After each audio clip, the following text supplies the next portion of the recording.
Lord have mercy. Alright, what do we got here?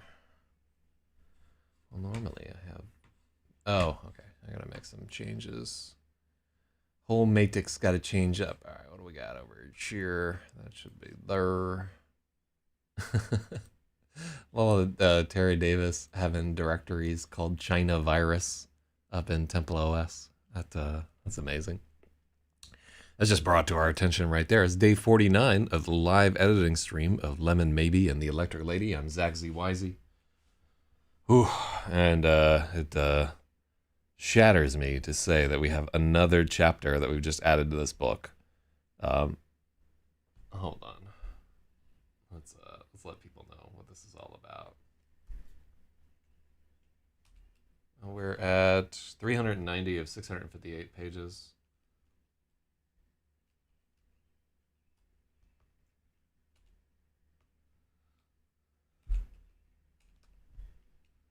And we're at 46 of 87 chapters. I don't like having 87. I don't like having an uneven number of chapters. So we're going to have to add another fucking chapter in there so we can have 88. Because 88, time to set this record straight. You know what I'm saying? I checked in on Slut Machine fucking yesterday. Let me see.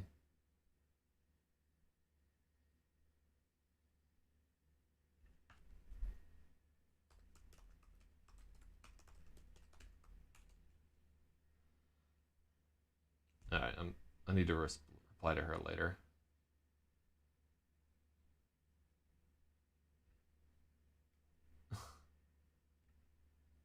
Hold on, let me see. Hey, Zak Zyz, would you be able to help me with my project from my school? I'm taking a general survey from people on if they think Donald Trump is doing a good job with his seat in office, and if those people think he'll be elected again. My URL is trumpfit.club. Please let me know. I'm not falling for that horse shit. Not in the fucking slightest. All right, here we go. So, who else is live on this shit right here? I'm the only person that goes live at like 5 a.m. Hold on. Let me...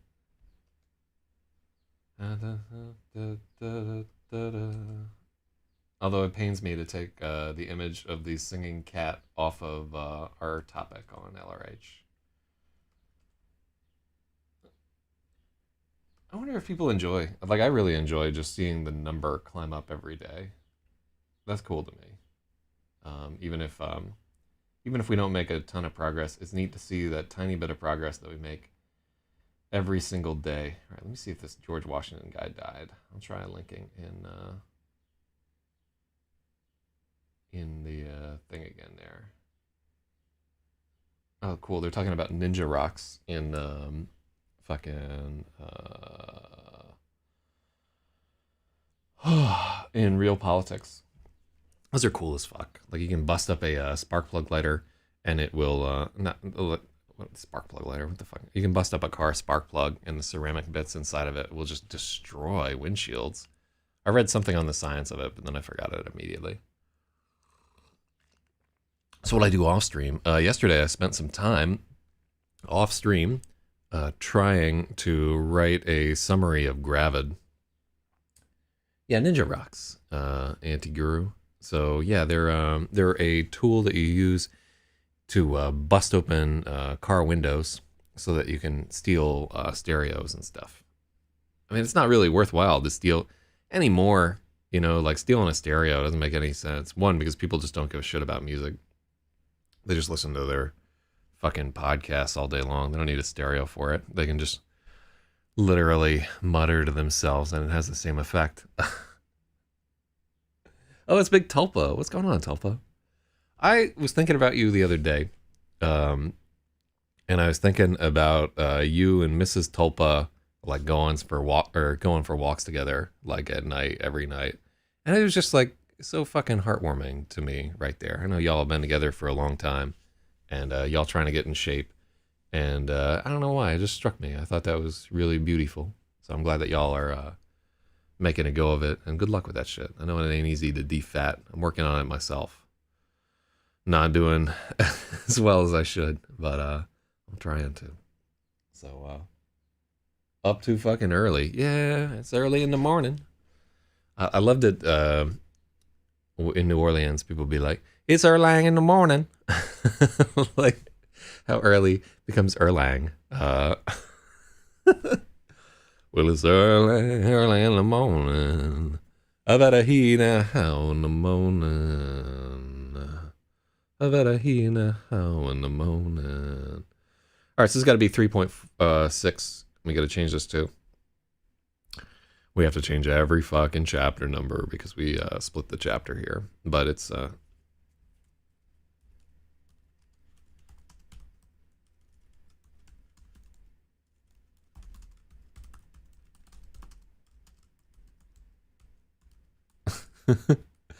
The Unbearable Lightness of Bombings is going to be the new chapter name.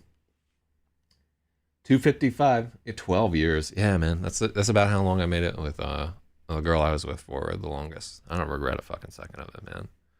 That is like a lot of work.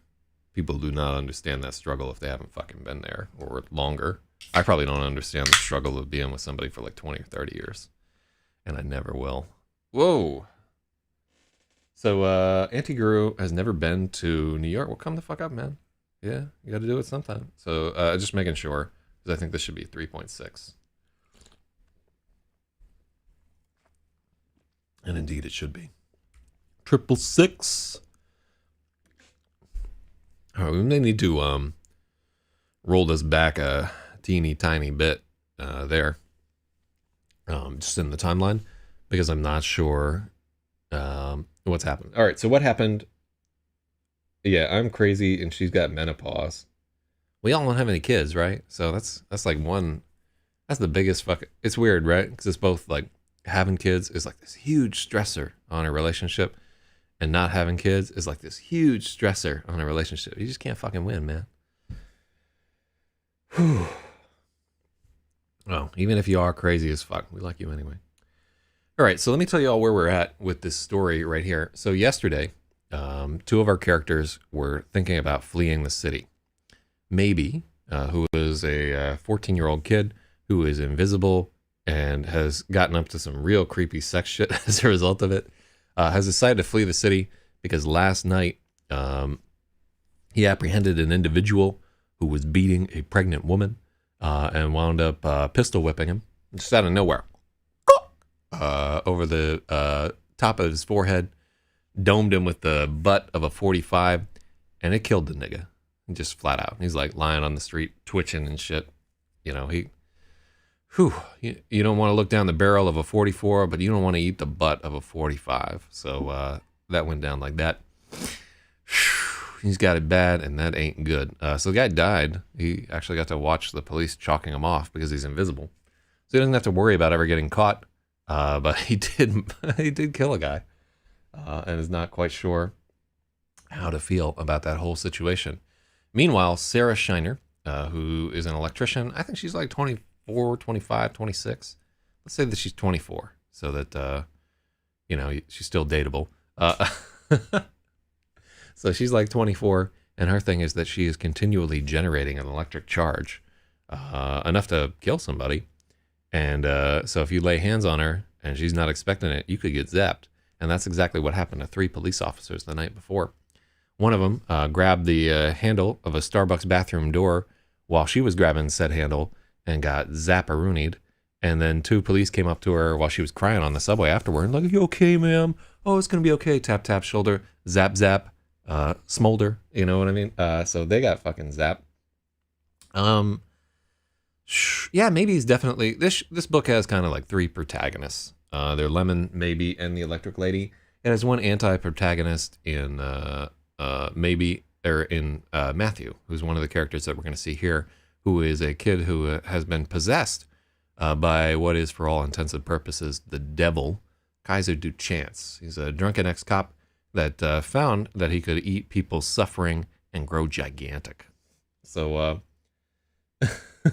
I'm glad you caught the shoulder smolder riff right there. Topa, goddamn. I like having people I like in the audience. It just makes everything so much fucking easier. Not like when that wretched Spathy was in here. No, that Spathy was. My love for you is as boundless as the ocean itself, which is bounded. So let's say as boundless as the infinite reaches of space, because that man has done me so much good over this time. All right. Yeah, I'm always rhyming. The whole book has all kinds of weird rhymes in there. Don't ask me why. I'm going to delete this comment because it doesn't apply right here. All right, so we split this up into a new chapter, which means that we need to do a little work on the front end here. All right, I like we have to stop him.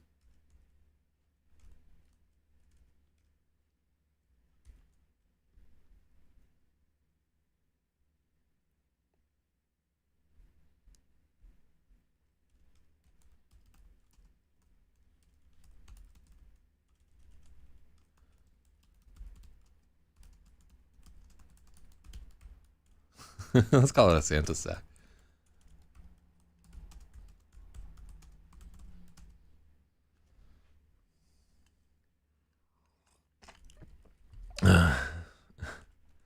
Matthew Hausterlitz is toting his Santa sack of Coca-Cola pipe bombs.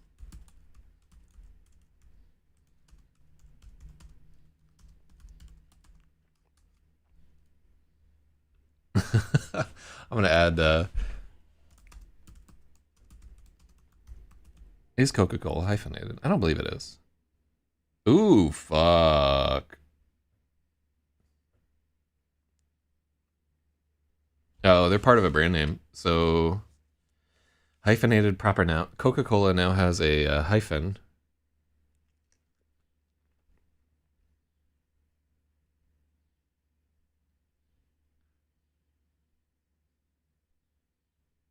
Wait, it's a Mandela effect thing?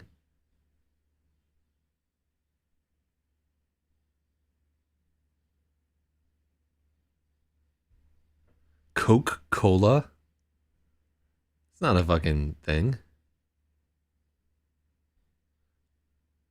McDonald's instead of McDonald's?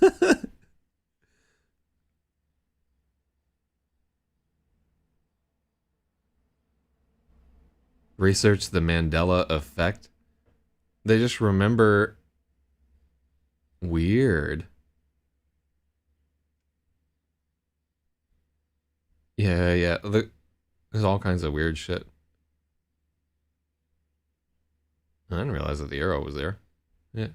Yeah, a lot of the worst part about the worst part about the Mandela effect is like it does feel like what the fuck, I remember that.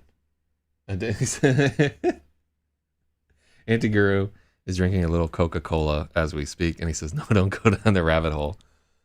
Yeah, we don't.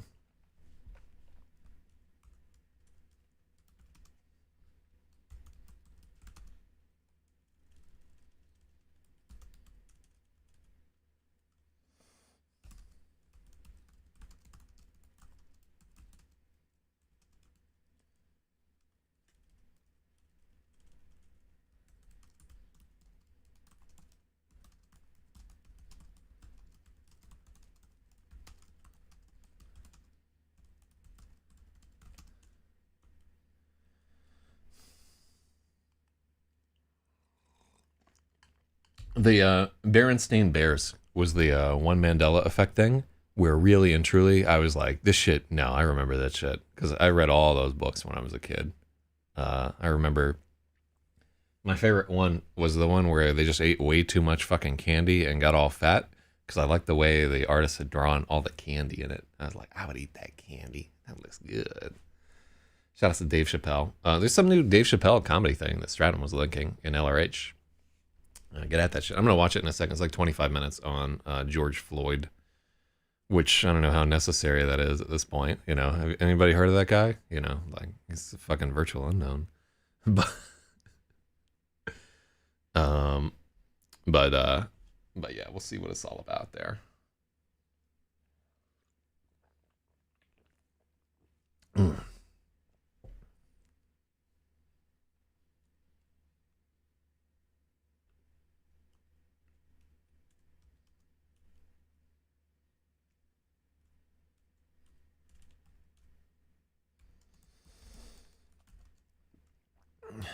Matthew Halter.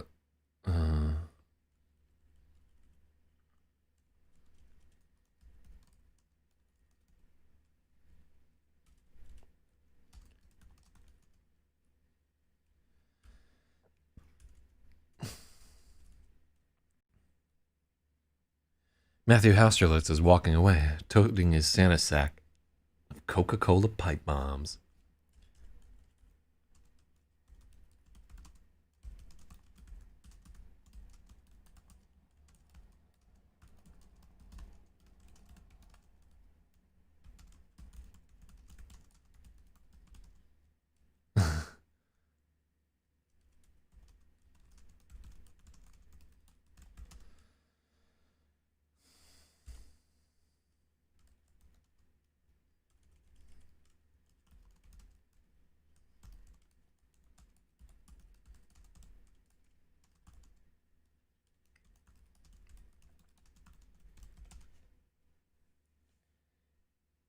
Oh, wait. Meep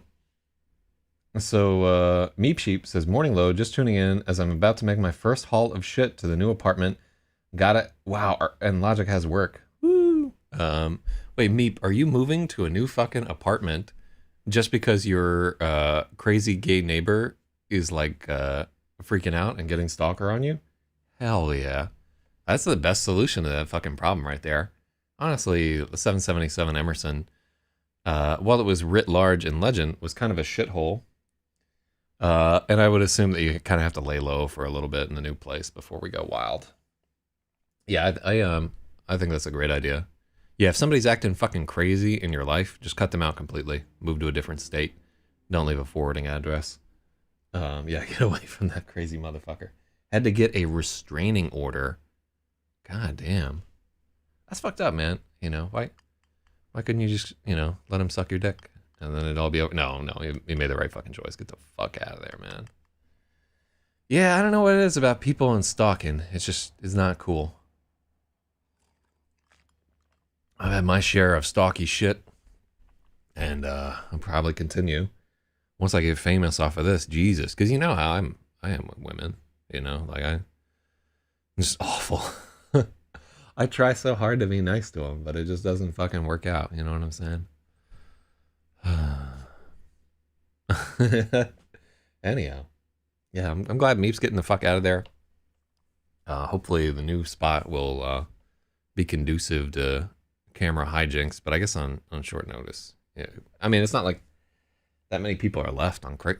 Oh, Meep, by the way, if you have a second tonight, let's do a big show tonight. We need your help. We need to fucking... actually, if anybody can reach out to Kakama, I want to see if we can do another Trap House segment. If she can get a camera running or something. Yeah, get the fuck out of there, Nick.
Mm-hmm.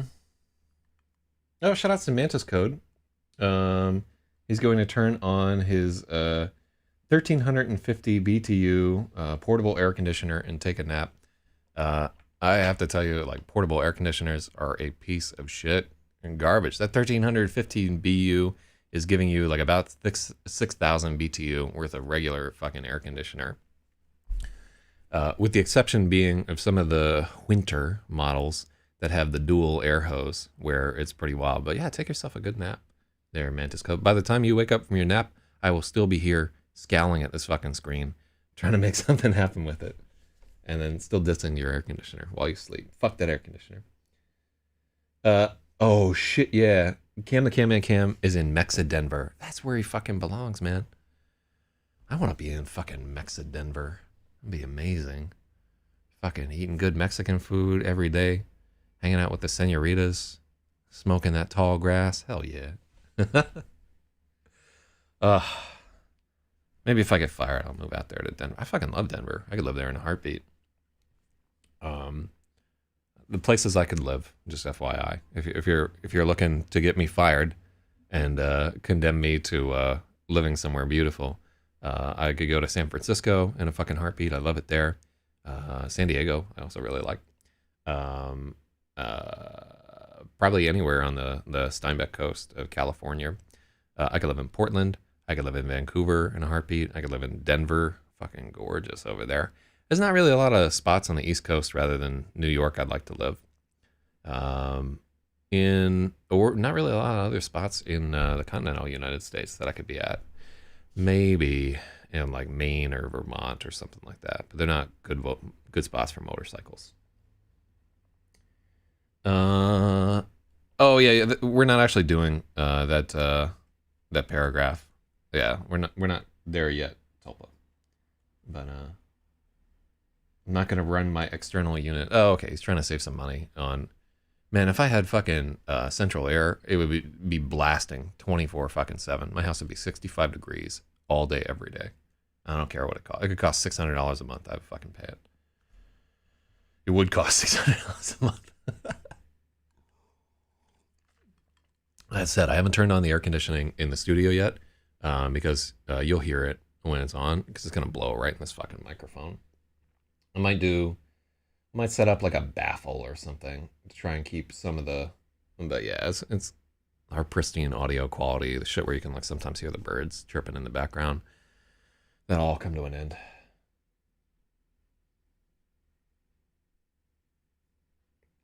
So Logic asks, should we be putting pressure onto the separate complete clauses into different sentences? No, absolutely not. We're doing conversational commas. Very much like when you hear, just think about the way that like some of this is. Matthew Hausterlitz is walking away, toting his Santa sack of Coca-Cola pipe bombs. Two complete clauses, right? I want them together. Apparently, the food court trash cans have all been good this year. They all got a present. Everybody got a present. They all got presents. Apparently, the food court trash cans have been good this year. They all got presents.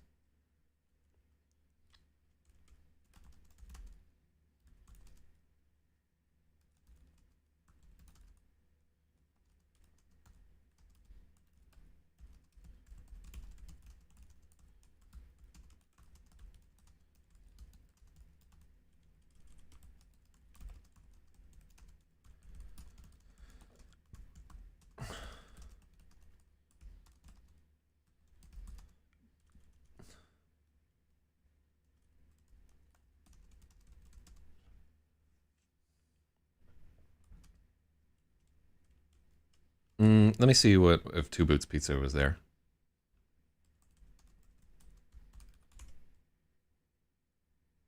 $1987.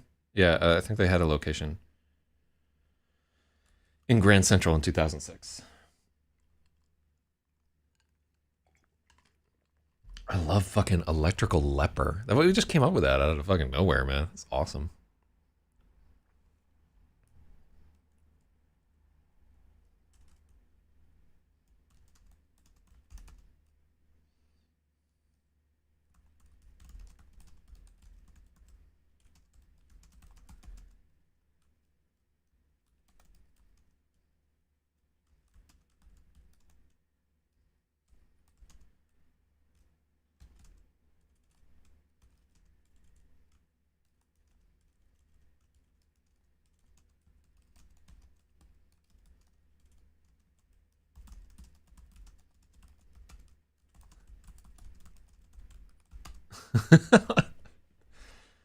It is good fucking pizza. The one I get all the time is the Dude. Hold on.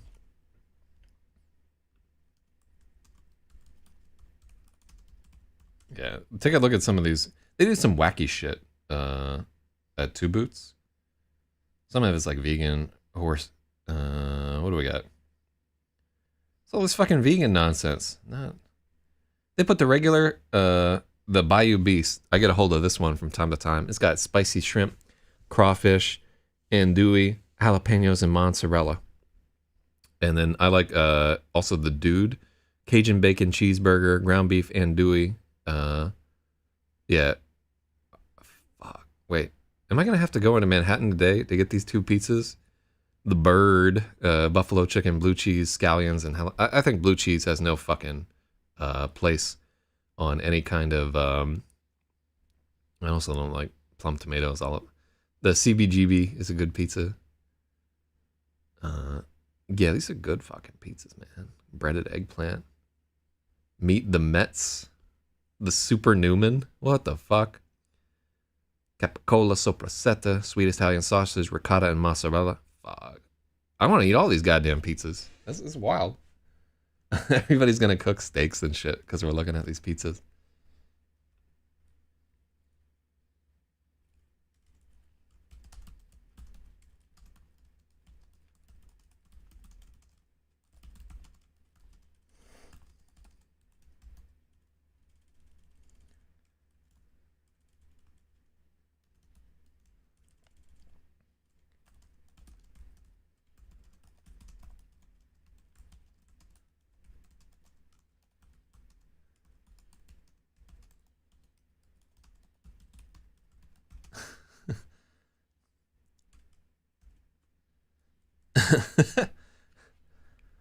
It gives it.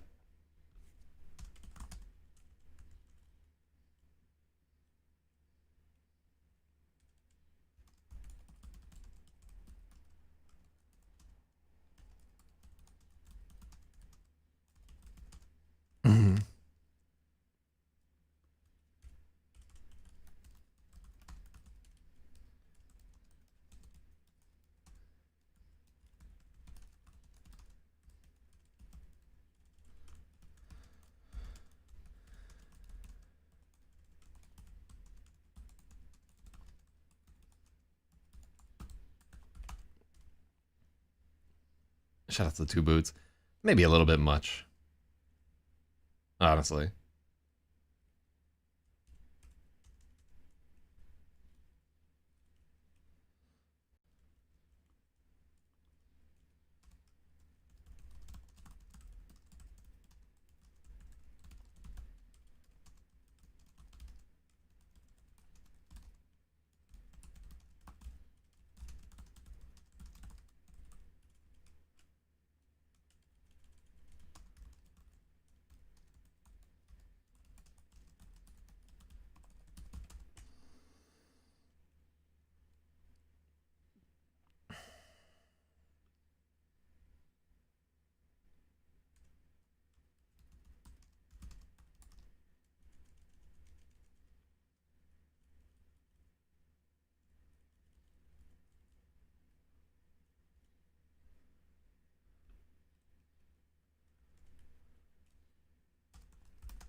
Okay, so here's a problem. He's wearing a backpack in the other one. Oh wow, everybody everybody needs food and coffee and shit like that. Um we got to go back a little bit because I do want it to be like a fucking sack that he's carrying around. Mm. You know what we'll do? We'll just call it a Santa sack backpack.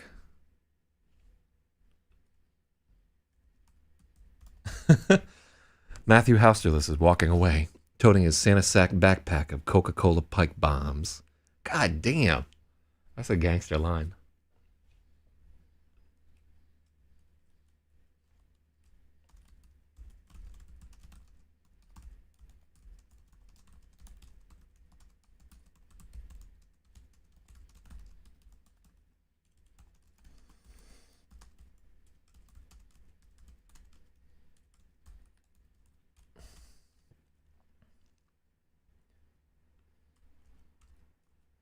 What, pizzeria is spelled like that?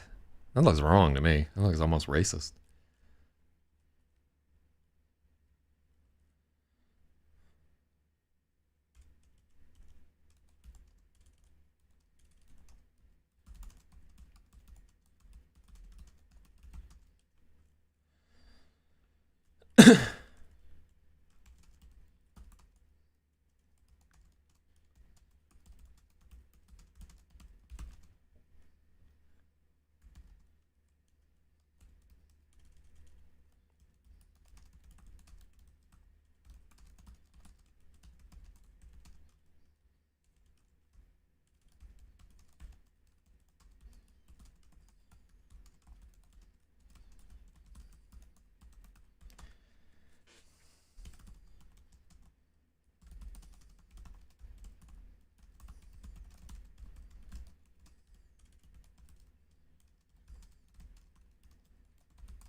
Pizzeria's cheese pizza crackers.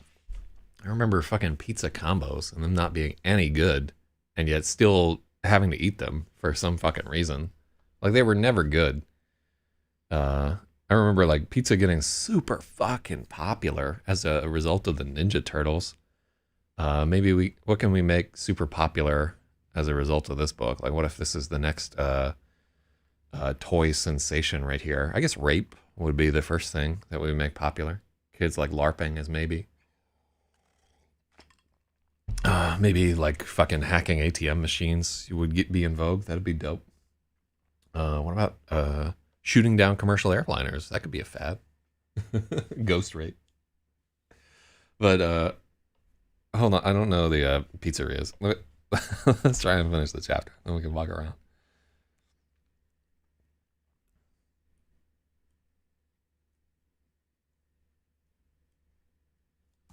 He's not hucking it. He's chucking it.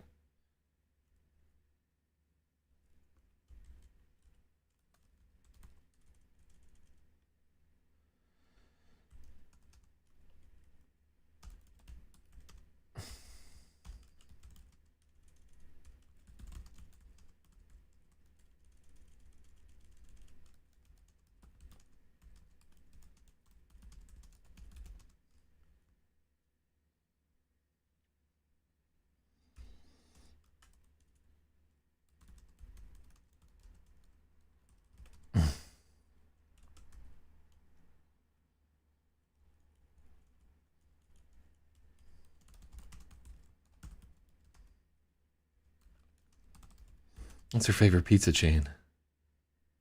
I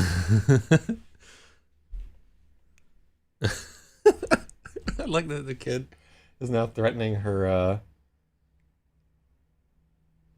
Hold on, let's try that out, Logic. Oh yeah, yeah.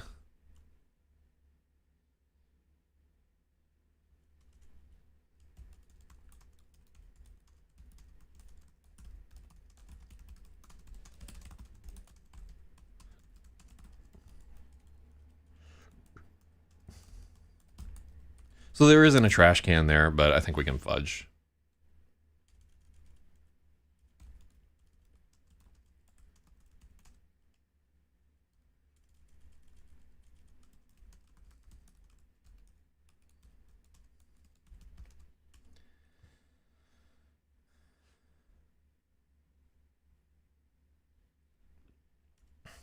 Okay.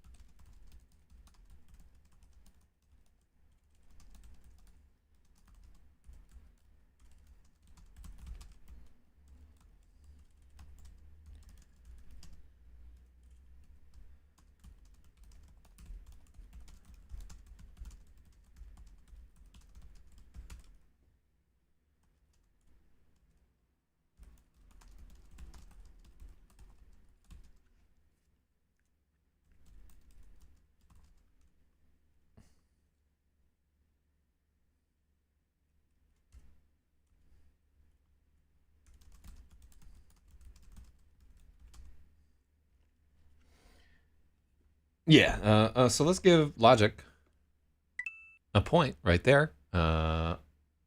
Hold on. Let me give him another point. Yeah. Okay. So points are working.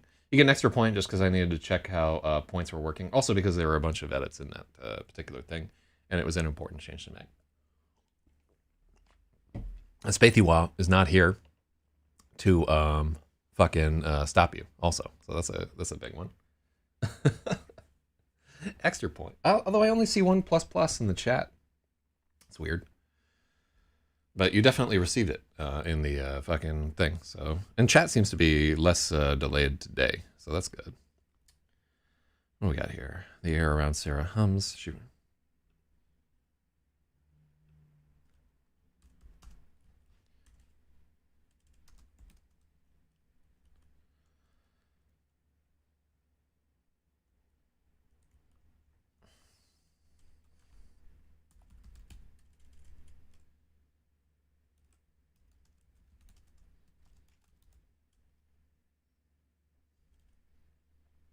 Oh, here's our big question. Whose point of view is this?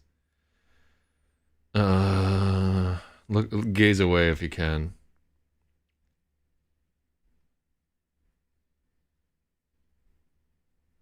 Oh yeah, it's Sarah's point of view. Okay, cool. Yeah.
All right, cool.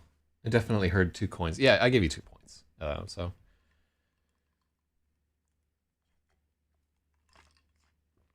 Oh, there's one person that we got to give like 5 points on there because he's not on the leaderboard. I'll do some maintenance after this. Matthew Hasterlitz wheels around so fast his sneakers squeak.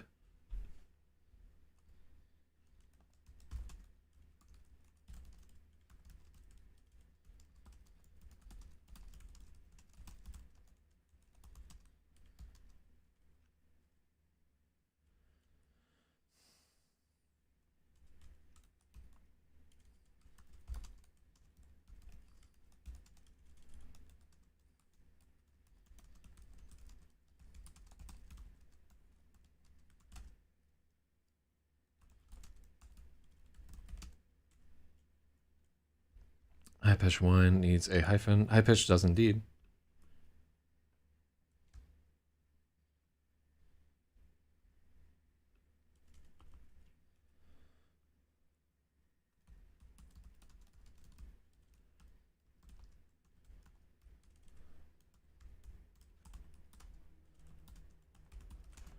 Boop.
Sarah's expecting him to be blah blah blah blah.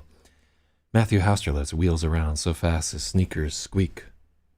Sarah expected him to be afraid.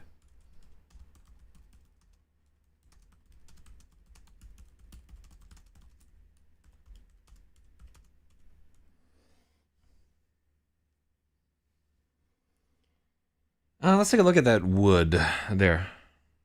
Oh, yeah. Let's just cut the word entirely. Sometimes on Saturday nights, she and Lemon pig out and split a bayou beast with double crawfish. Oh, yeah. Good removal. Yeah, just zapping that entirely. Because it's just like yeah, sometimes this thing happens. Which is kind of neither... It's like a hypothetical tense, which is weird. So we can... Oh, yeah, wait. Jira getting shout-outs out here. I like even that he just pops in to say we out here from time to time. We out cheer. The cheer felt a little bit forced. You know what I mean? It should be a spontaneous expression of my love of the South, which is non-existent. I don't like the South at all.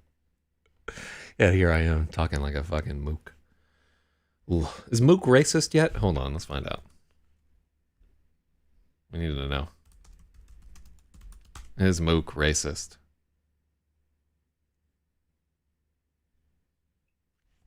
It seemed like a racist and pejorative term.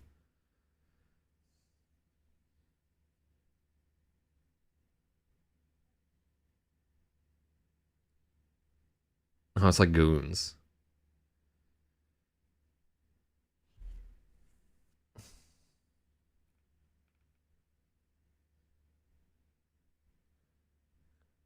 Yeah, we'd have to get to Wiktionary. It sounds like it would be racist. Like you could tell somebody, that's racist. Ugh. Ugh.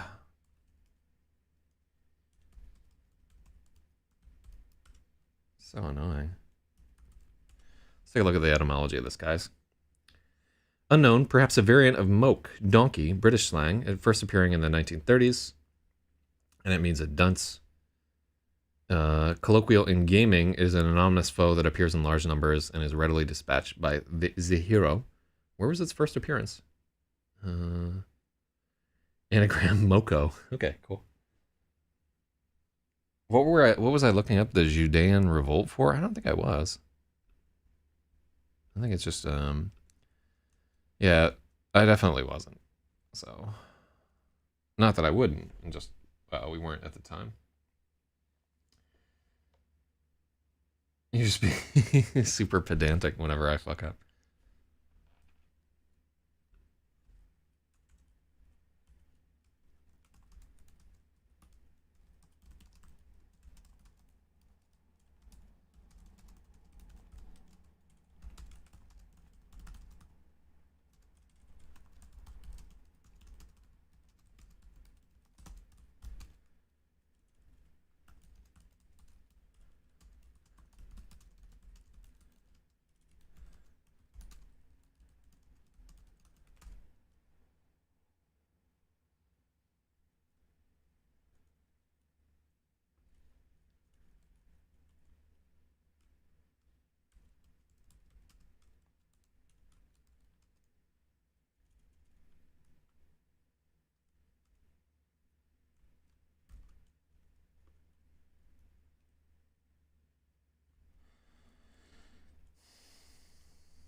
Yeah. Okay, so there's our split POV right there.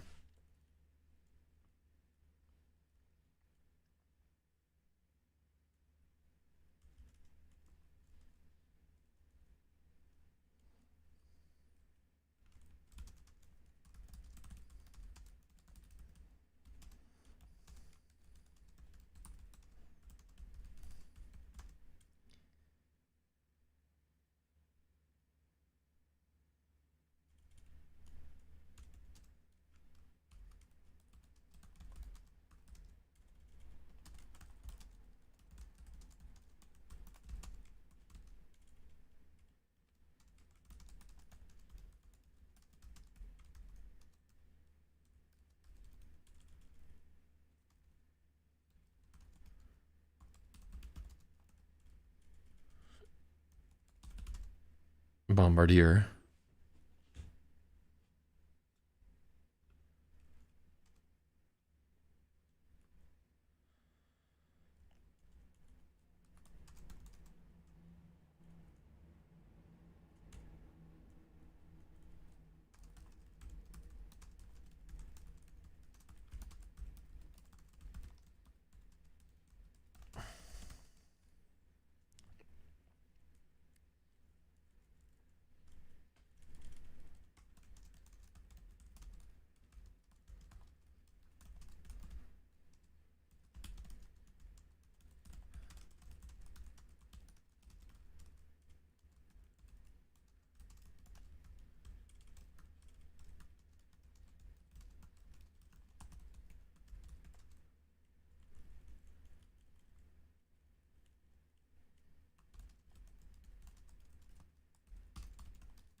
Moke is a local kind of insulty, super Hawaiian, like local dude. Huh.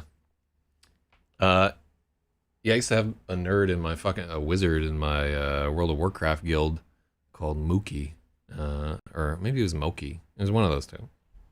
But he and Obsenator always used to fight over fucking wizard loot.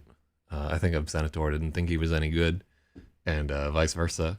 And I like both of their PvP videos, so fuck it.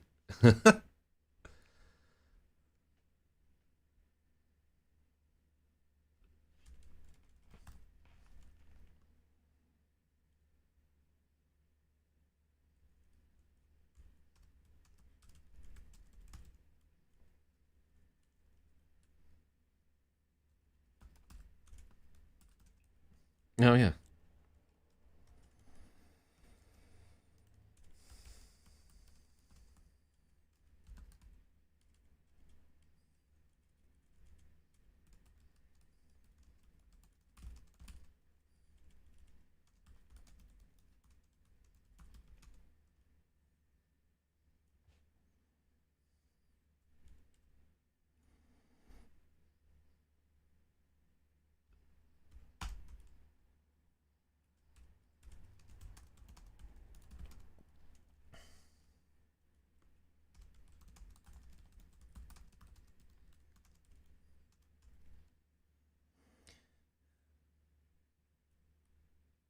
Hold me closer, tiny bombardier.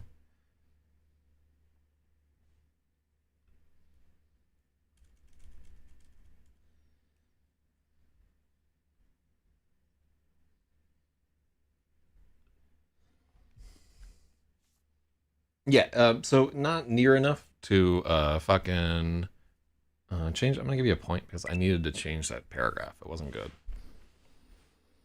She's eager for an excuse to cut loose. But the tiny bombardier looks like he's already gone 10 rounds. He has shiners on both eyes, black tending to green. There are cuts at the corners of his mouth and over his right cheekbone. His nostrils are caked with dried blood.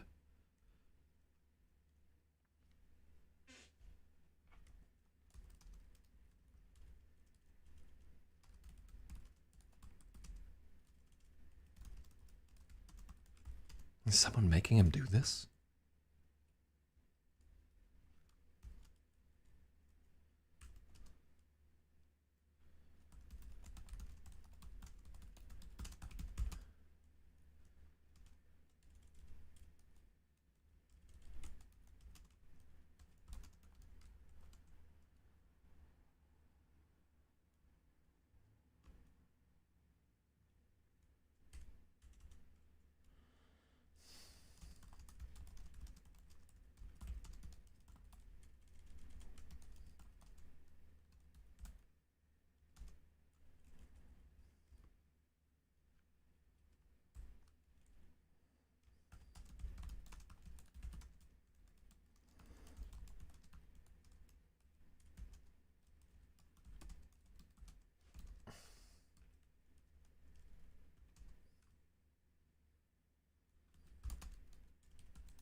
No, I don't like the sound of the invisible voice.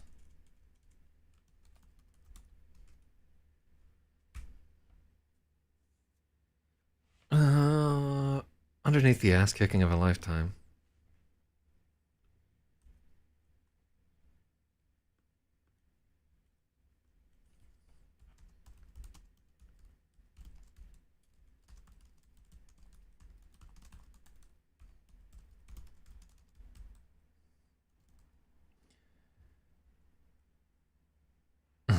The tiny bombardier looks like he's already gone 10 rounds. He's growling at Sarah from beneath the ass kicking of a lifetime. He has shiners on both eyes. Yeah, I do like ass kicking of a lifetime. It's just like a nice phrase to say. And one of the things with this book, we're a little bit profligate with our language in this book. I'm just putting it out here. It's a noir piece. We can afford to be a little fucking fancy from time to time. It doesn't mean that we can have unnecessary words, like just fucking litter all over the place like dog shit in Brooklyn. But from time to time, it's okay if the reader slips on some dog shit, is what I'm saying. I'm gonna give him a point for that too. Elijah's climbing up the fucking ranks right here. Spathy is powerless to stop him.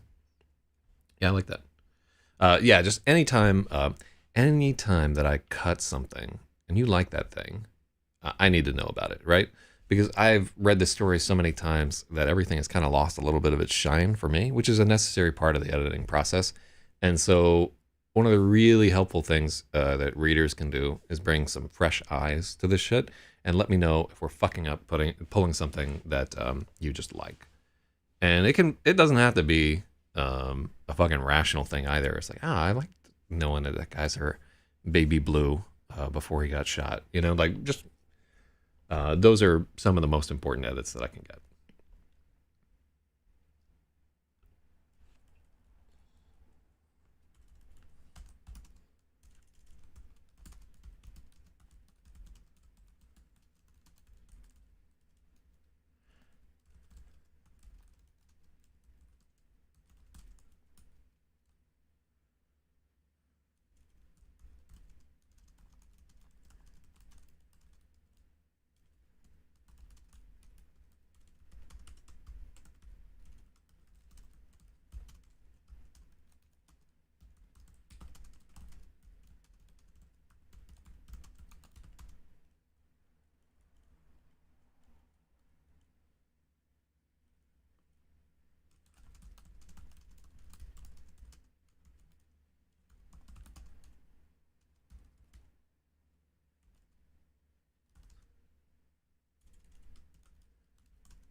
Matthew doesn't have 3 T's.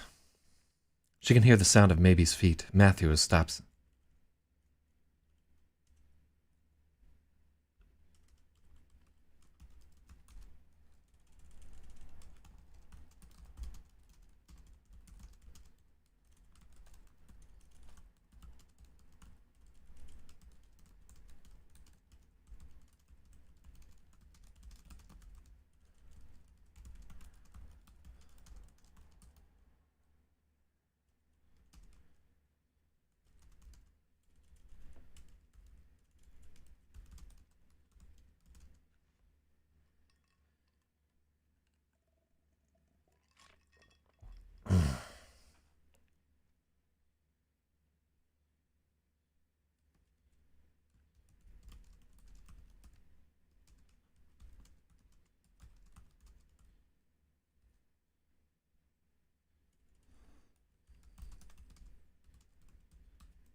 devil. It's him, the devil. At the sound of Maybe's voice, Matthew snarls and flings himself towards the source. Rip.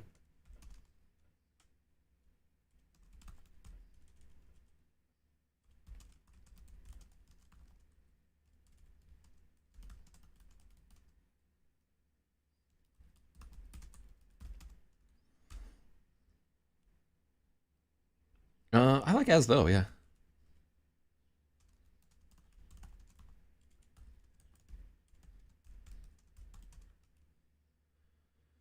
As though he can pick out one set of invisible feet amongst the clamor of the...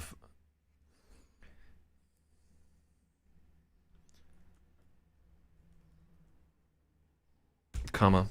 That's a point. Let's do the comma right, though.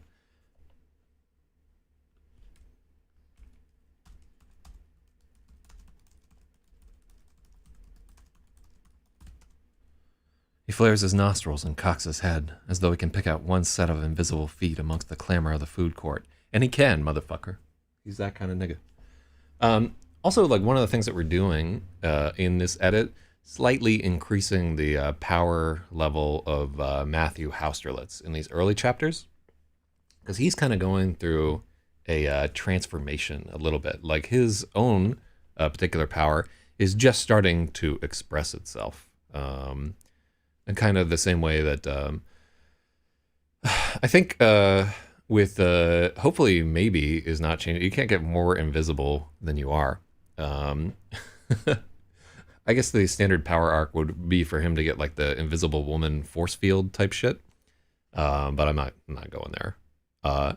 Honestly, like the Invisible Woman is like a ridiculously strong fucking character in the Fantastic Four. Like a fucking Rubberman, Mr. Fantastic. What a dumbass. Like the only good thing about him is that there's a good rapper that has his name. And the fucking Human Torch. Yeah, what a flamer.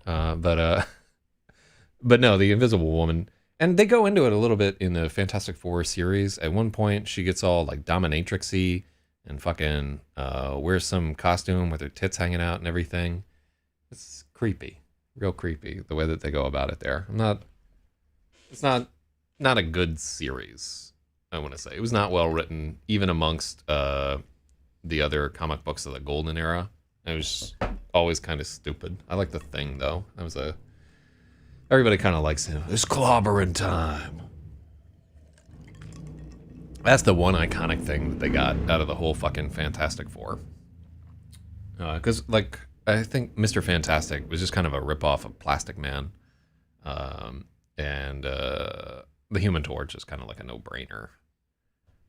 But yeah. Woof. Yeah, just every time you see that fucking the Fantastic Four in a crossover, you know it's gonna be something stupid. They really caught a lot of like the trans-dimensional weirdness of the 70s, like these I guess a lot of people were doing acid in the desert then, but just like these fucking Wile E. Coyote type blasted planes and alternate universes and big monolithic whatevers. Ooh.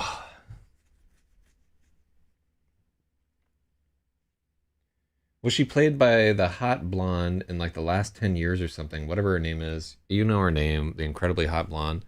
I really go for redheads, to tell you the truth. I don't see blondes as approachable to me. I've fucked maybe like 3 blonde women in my entire life, and they were super duper hot, but I don't have any of those women around today. You know what I'm saying?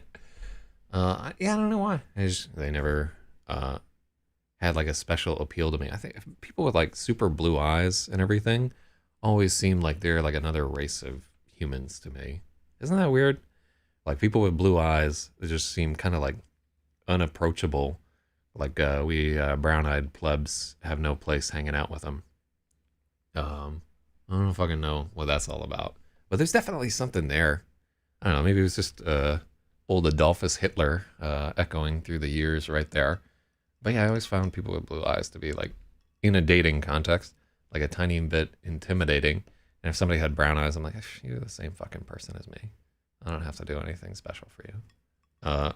Which is a terrible way to think about things. Oh, that's awful. Like judging people by their fucking eye color. Next I'll be Japanese and be like, oh, are you an O-type blood type? No, no, no, no, no, no, no. We're not compatible. Ugh, it's just as stupid as judging people by. Although I'll say it's a little less stupid than judging people by their fucking star sign. Now, all those things have cropped up, right? If you think about them, like people judging each other by their star signs and their eye color and their fucking blood type and all that shit. But if we really want to think about it, being born at a different type of the year definitely is going to have some societal impacts on you. Like if you show up and you're the biggest kid at school because your kids had you where you were like exactly fucking like 5 years and 9 months, and like your birthday is like the first day of school or something like that. That's going to be a big impact. You're going to be one of the more potent people in the social group because you're going to have more powerful abilities, and that's going to mold your behavior as a consequence. Also, some of your first experiences are going to be tinged with spring, whereas like as a baby, your first experiences might be, man, I'm cold as fuck. Turn the heat on, you cheap bastards, in a different context. So a lot of that like astrology bullshit might just be down to the very first, most formative experiences of these people happen at different months. And I do believe that there you can see some difference as a if we like graded it over a whole. I would be very interested to see a sociological study that tried to isolate certain personality types and see if you could correspond to the general time where somebody is born. And I think the largest of those is going to be children that arrive slightly bigger when they first get to school, because those are the most profound socialization things. Of course, now that preschool is like much more of a factor, like maybe it doesn't matter so much. Uh, Regardless if it's not true, it's helpful as a proxy, a kind of labeling aid. A lot of our prejudices are just because they're fucking shortcuts, right? There's so much data to take in the world that our minds can't cope, and that's why we have all these shortcuts. Like the color red is it's like an immense swath of spectrums. Like there's so many things that fall under the category of red, you know, carnelian, vermilion, fucking crimson. I should be able to name like hundreds of these, like baboon ass red. But it's helpful for us to be like, okay, we can just everything in that category, we can put it. Every single word that we type here is a kind of shorthand, like sort of compressing a lot of different concepts in reality into one generalized term. All language is basically that. All language is basically compression of concepts into minute forms.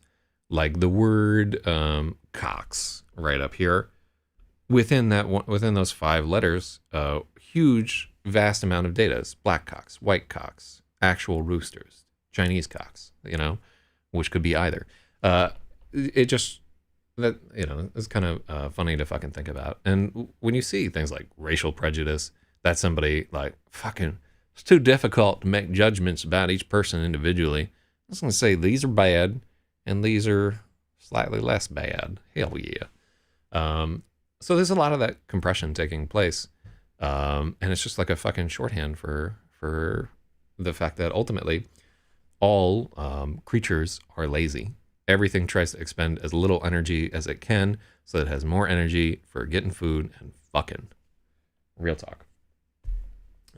So yeah, now we've totally lost the thread of editing our chapter on this worthless aside.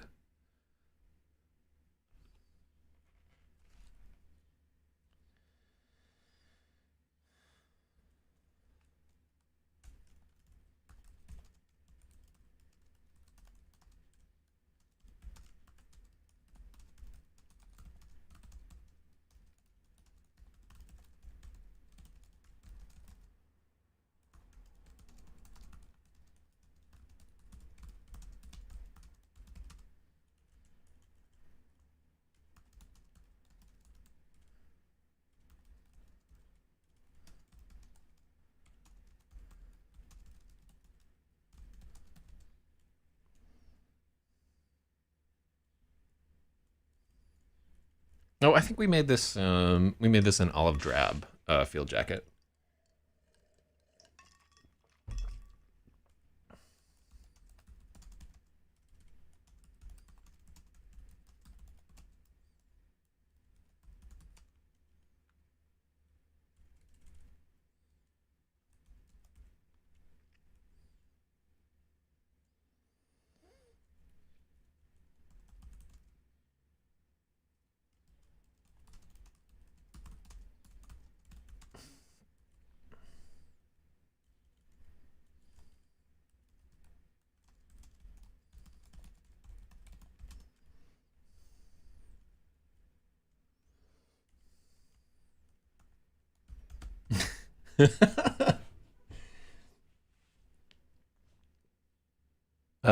So Logic says, Jira says, wow. Wow, very unique and new opinion. All right, Jira. All right, there. You see what you're doing there, buddy. Logic says, I'm getting old enough where obvious things that everybody has always said are now showing up as intuitive understanding or tacit knowledge. So just rehashing the same old shit. Yeah, as we get older, we also get lazier. And our thinking is more set, and it becomes more difficult to freeform with like imaginative shit and so forth. That's why I need to get really fucking high on mushrooms at the end of this book. Just reprogram. I tell you, that is exactly what I'm gonna fucking do. At the end of this book, I'm going to Holland. I'm gonna do mushrooms. I'm gonna spend like a fucking week blasted out of my gourd and reprogram myself because I've gotten very set in my ways, and like I'm not seeing the world in that uncompressed and raw kind of way. And I feel like that might be a useful way to deprogram a nigga. God, fucking. One thing I don't like about Amsterdam is like now that mushrooms aren't legal any longer, like you got to talk to the fucking dealers on the street, and they're so sketchy, right? Oh, you want cocaine? I'm like, no, I want mushrooms. Like, oh, okay, so mushrooms and some cocaine. I don't want fucking cocaine. Like, take that cocaine. It really is like that. But I don't know. Maybe I'll try DMT. I haven't tried that before. DMT. I like the concept of it just being a fucking hour long, because that's as long as I want to trip for. I do not like tripping for 20 fucking hours. God, shit is the worst. You're so ready for that shit to be over, and then you feel just ravaged for the next week.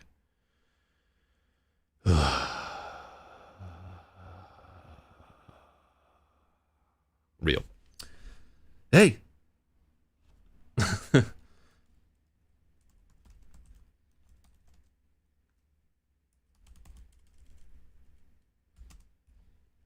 Help, maybe Bleats.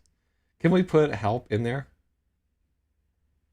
So Logic says, if I go there, one of my best friends lives south of there. Let's not do this drug deal live on the air. just putting it out there.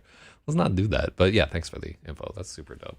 I got a homie that's over there too that I haven't seen in years. I want to make sure that he's doing okay. I'm going to message him after that. This morning, I want to do two things. At 11 o'clock every day, I'm going to record audiobooks for at least an hour. I have so decided. Today, I'm also doing some filming for an intro thing for ENN. That project I keep blogging about. I haven't fucking done anything about it. It started raining on me yesterday. For Bible study. Yeah, I'd love to read the good book.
Oh, hold on. Let's see.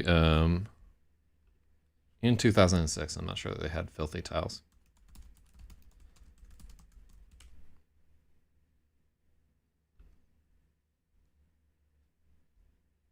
Where's the fucking picture of this thing, man?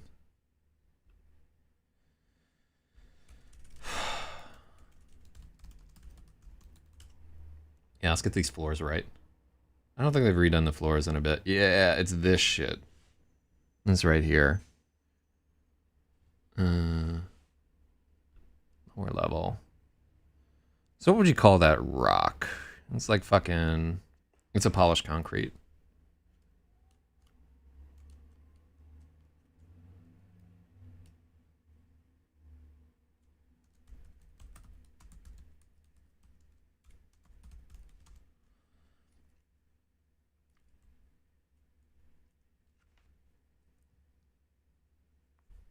Let's see. Hold on, let's take a look.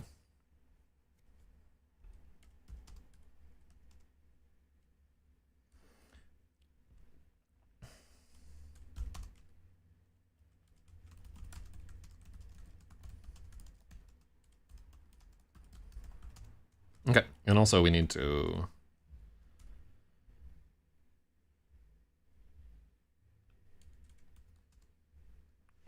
Oh, also, we haven't, like, read through any of this shit. We have to stop him. Matthew Hausterlitz is getting away. Matthew Hausterlitz is getting away, toting his Santa sack backpack of Matthew Hausterlitz is getting away, toting his Santa sack backpack of Coca-Cola pipe bombs. Apparently, the food court trash cans have been good this year. They all got presents. The air around Sarah hums as she rises from her seat.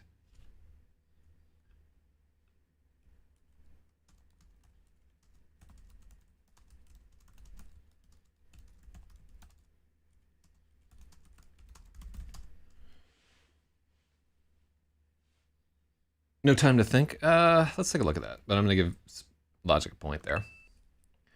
The air around Sarah hums as she rises from her seat and knocks her chair over. Matthew just took off a...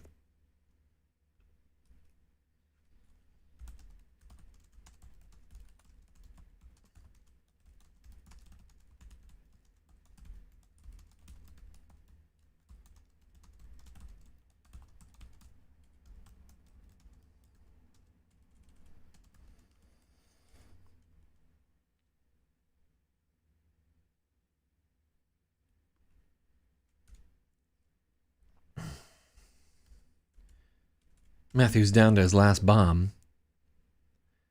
He takes off the entire backpack and tosses it in the trash can outside the Two Boots Pizzeria stall.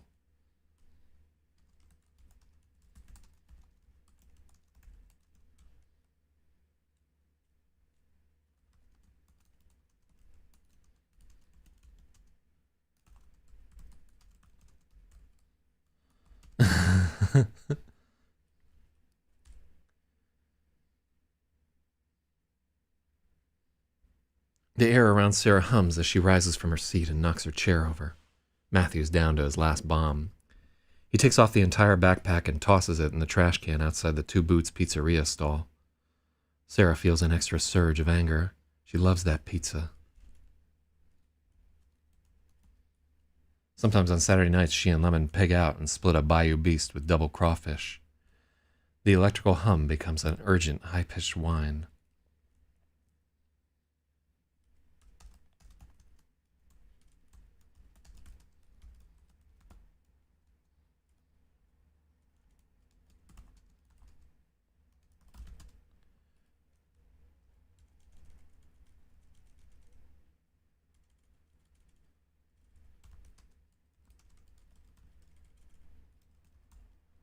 The electrical hum becomes an urgent, high-pitched whine as she runs after Matthew.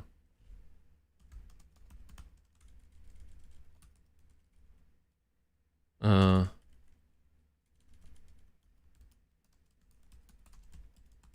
like sprints towards Matthew a little bit better.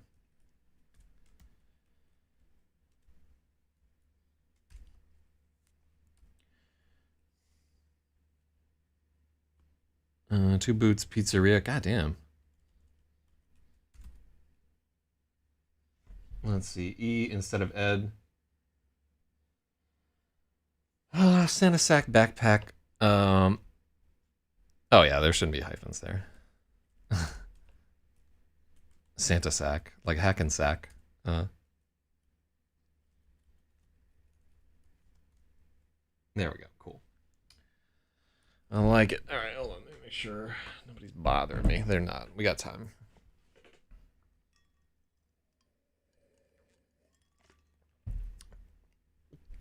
Listen to this sentence. Toting his Santa sack backpack of Coca-Cola pipe bombs. That's jazz, baby. I was watching some fucking video about giant steps the other day, and this giant pentagram looking fucking thing of all the chord progression changes. I don't understand how music works, so none of that shit made sense to me. So I'm just fucking mystified by what's going on. Fucking Coltrane. That's my favorite slur, by the way. The Royal Tenenbaums, where he calls the black guy Coltrane. And the black guy says, "Did you just call me Coltrane?" Like I said, no. Yeah, I did. Which is like, it's a funny fucking insult, right? Because Coltrane is like widely regarded as a genius. So it'd be like if there was like a slur against white people, like, yeah, Aristotle. Even though Aristotle was not white at all. Fucking Greeks. This is how I get into trouble. Right here, just blogging about stupid shit.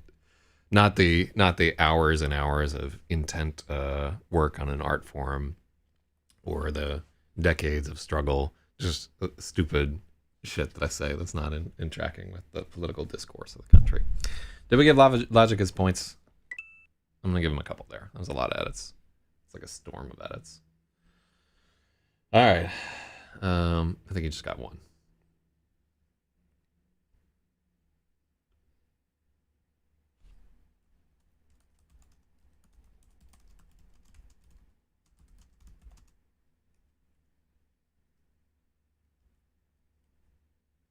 Sarah expects him to run for it, but Matthew Hausterlitz wheels around so fast his sneakers squeak.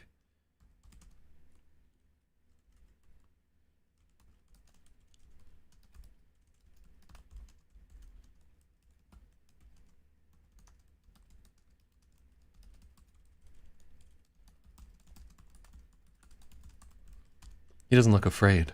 His fists are raised and his eyes are wild. Good, Sarah thinks. She's eager for an excuse to cut loose. But this tiny bombardier looks like he's already gone 10 rounds. Yeah, I like this tiny bombardier. Good, Sarah thinks. She's eager for an excuse to cut loose. But this tiny bombardier looks like he's already gone 10 rounds. He's growling at Sarah. Matthew is growling at Sarah from beneath the ass-kicking of a lifetime. He has shiners in both eyes, black tending to green. There are cuts at the corners of his mouth and over his right cheekbone. His nostrils are... Yeah,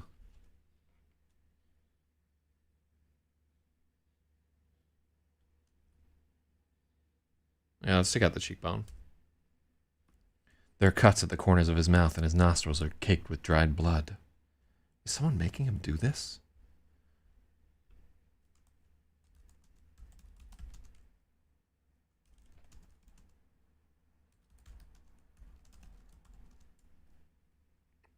Sarah wonders. Shit, Maybe hisses, breathing heavy beside Sarah. It's him, the devil. At the sound of Maybe's voice, Matthew snarls and flings himself towards the source. I like that he's not fucking around. He's just ready to go. Let me get this invisible cocksucker rapist right here. Damn. He rips at the airs with his arms stretched wide. Holy fuck, Sarah mouths. The devil kid is inhumanly fast. When he can't get a piece of Maybe, Matthew stops still.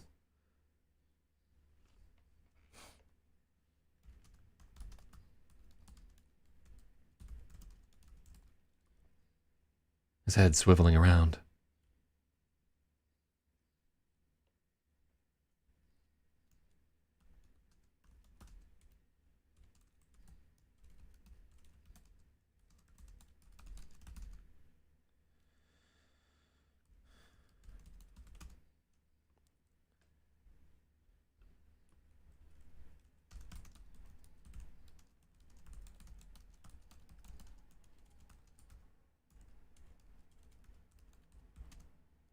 Cocoa course. When he can't get a piece of maybe, Matthew stops still and swivels his head as he scans the concourse.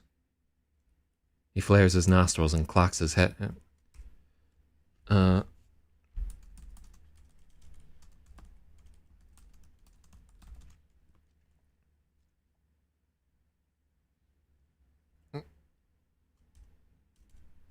He cocks his head as though he can pick out one set of invisible feet amongst the clamor of the food court.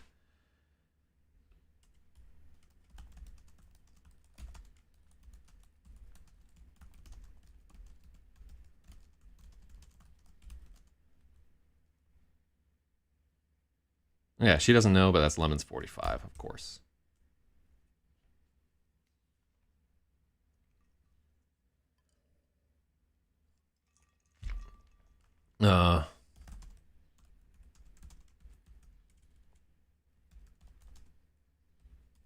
Yeah, she does know.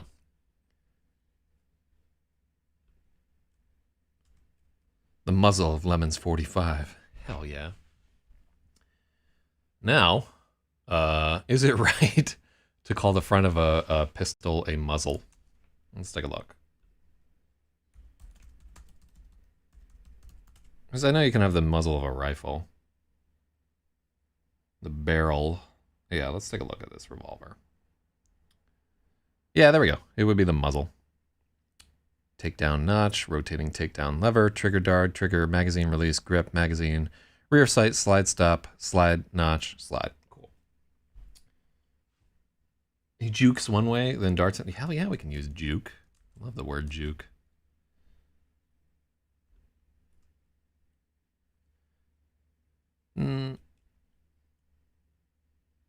Oh, I don't know. Like, I want him to, the fake is important there.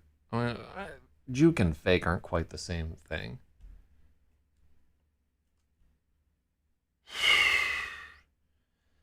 He fakes one way, then he jukes one way, then darts another.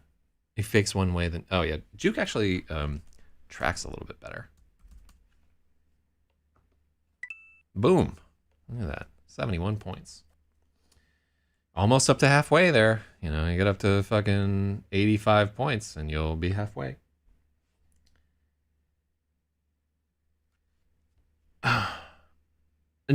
Juke is a little bit more of a... so, juke has like a few different contextual things with it. One, there's a music style called juke, which is the first thing that comes to my mind. Two, it's much more of like a football terminology than almost anything else. So you start to think about football and so forth. And fake can have a lot of other contexts. So if we take those two words, like he fakes left, he fakes right, to me that seems like more of like a basketball term. So is this fight between them more basketball or football?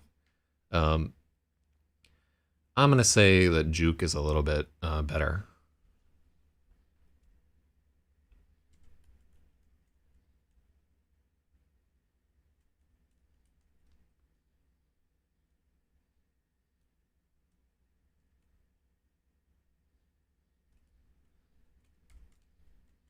The muzzle of Lemon's 45.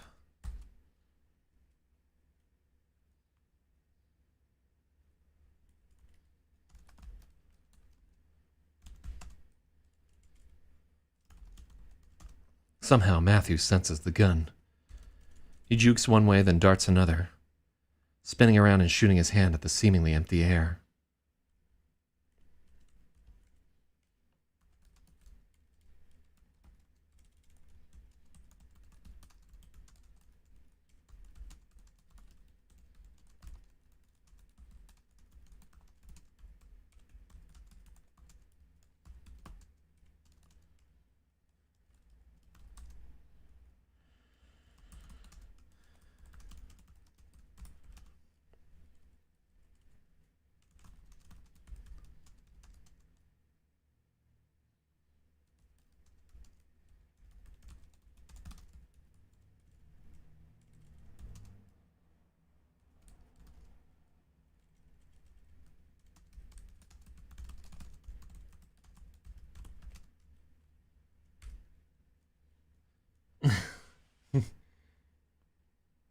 Oh, snappeth.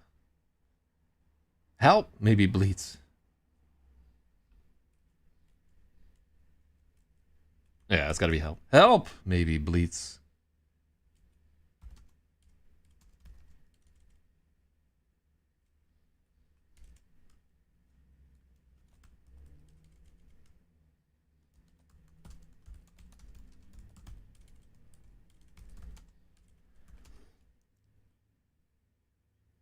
Hey, fucking stop it.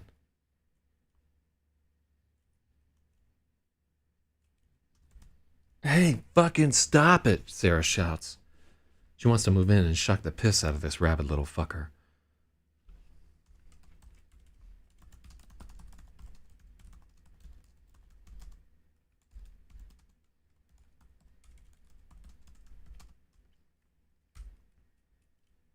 Short him out, Sarah thinks, remembering how she almost short-circuited Carl Mason's brain. Yeah, I guess we can have that short repeated there. That works out. Remembering how she almost short-circuited Carl Mason's brain the night they met. She recoils from the thought, but maybe is losing.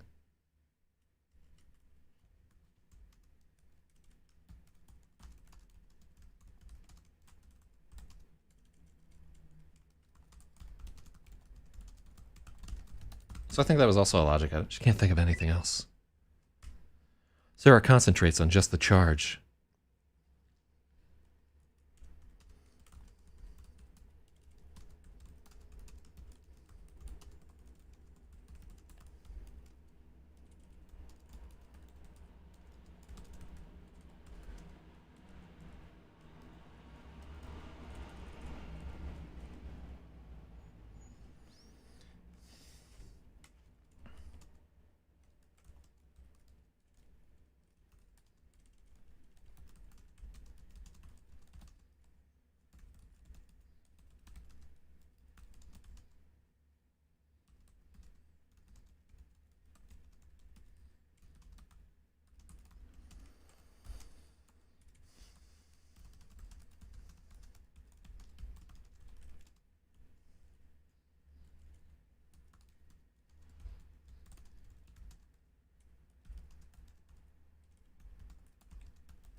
Ugh.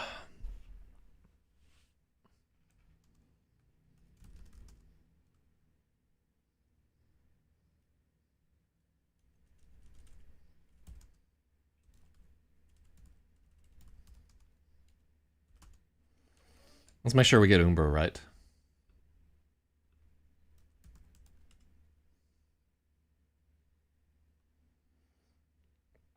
The fully shaded inner region of a shadow cast by an opaque object, especially the area on the Earth or Moon, is experiencing the total phase of an eclipse.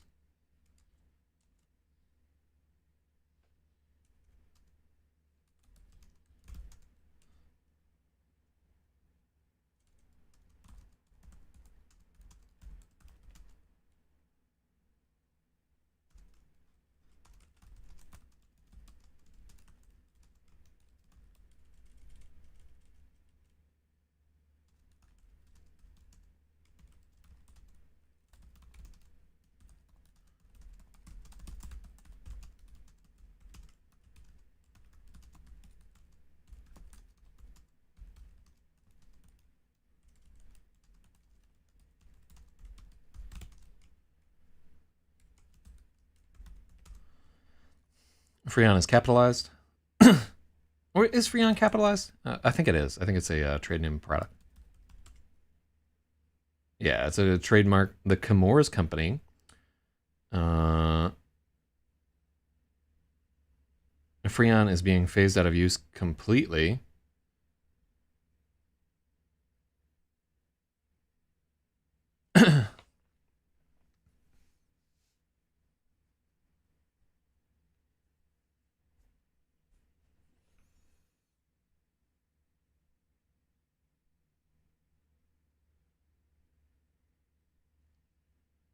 You can use recycled Freon.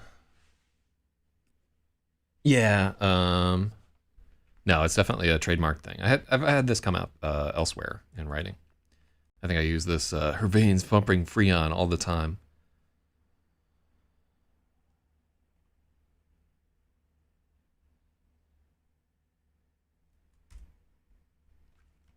Her mouth freezes in a silent scream. He's mine, a voice rumbles, low thunder rising from the back of her skull. Oof, fucking shouldn't have fucked around with Duchance's vessel. God damn. The market for secondhand Freon is going to be insane. Yeah, let's maybe we could start an illegal Freon ring. That'd be fucking gangsta. Like fucking Breaking Bad, but with Freon. It's sweet. It's pure shit. Guy just fucking dies. Whoops. Gotta stop doing that. Oh.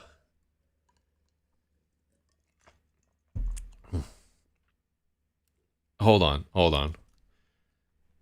Here's one thing I gotta know. Have these words ever been uttered? No results for boofing Freon.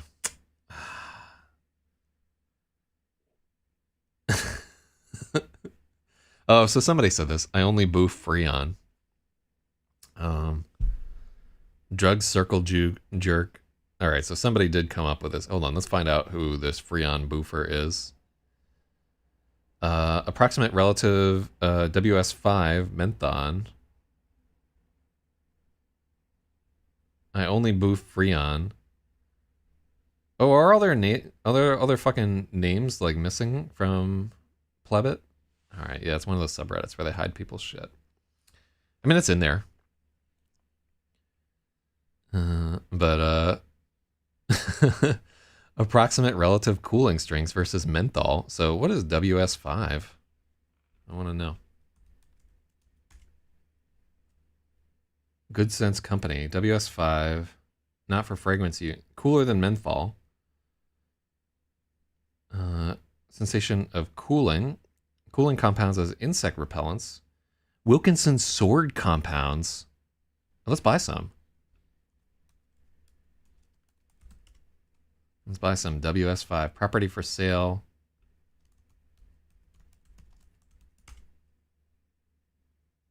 Wilkinson sword double-edged razor. Huh. Item is no longer for sale.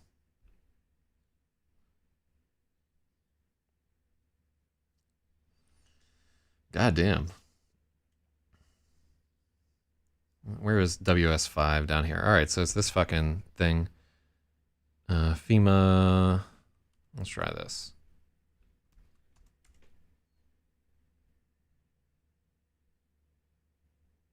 All right, I don't fucking know. Wait, Good Sense Company, WS5. White crystalline powder. Odor is mentholic. Flavor is cooling. Where do we buy it? The Good Sense Information Company. You're really going down a fucking...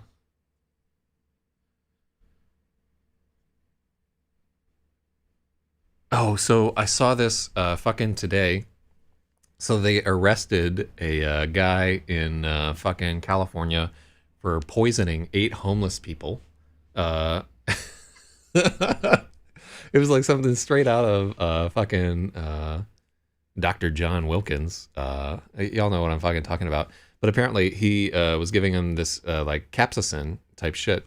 And so they treated it as poisoning. Hold on, let me pull this motherfucker up right here because this is important.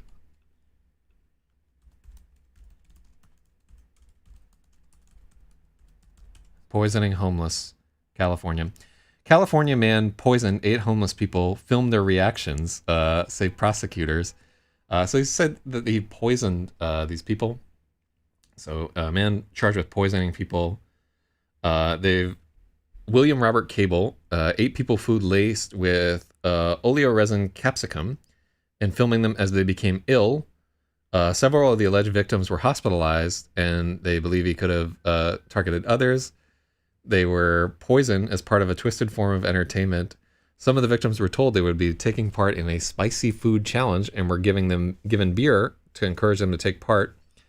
They suffered reactions including seizure-like symptoms, difficulty breathing, and vomiting.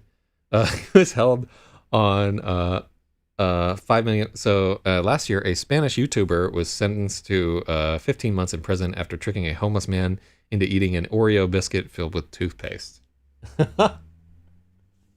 You know, part of me is like, I mean, you know, like the really like, we don't know how much capsicum or whatever he put in these fucking things. He could have really put a hurting on those people. But the other part of me is like, one, this is fucking stupid. Two, it's really cruel. Three, I would watch that video. Sorry, I can't lie. I would absolutely watch that fucking video. 15 months for a toothpaste Oreo. I mean, what the fuck? All right, eating a bunch of toothpaste isn't good for you. Let's just put it that way. But like, you're not gonna fucking die. Might get a stomach ache. 15 months in prison. It's just people don't like it when people fuck with homeless people, right? Yeah, like definitely they're super duper annoying and they're homeless for a fucking reason.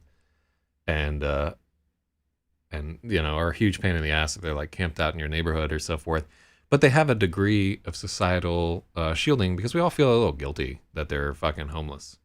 Even though I 100%, most of these fucking people that I've met, like tried very hard to become homeless, right? It wasn't like they just slipped into some horse shit. It takes years of fucking effort to be homeless.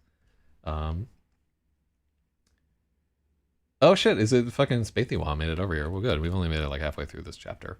It turned out that the split was there. So what do we get to? Made it through about 3 pages so far. So this is the unbearable lightness of bombings. I think it's just bombing. The unbearable lightness of bombing is what we changed this chapter name to. Fuck you, Kundera. I'd love for him to like tweet out like, I do not endorse this young man's idiocy. Anyhow.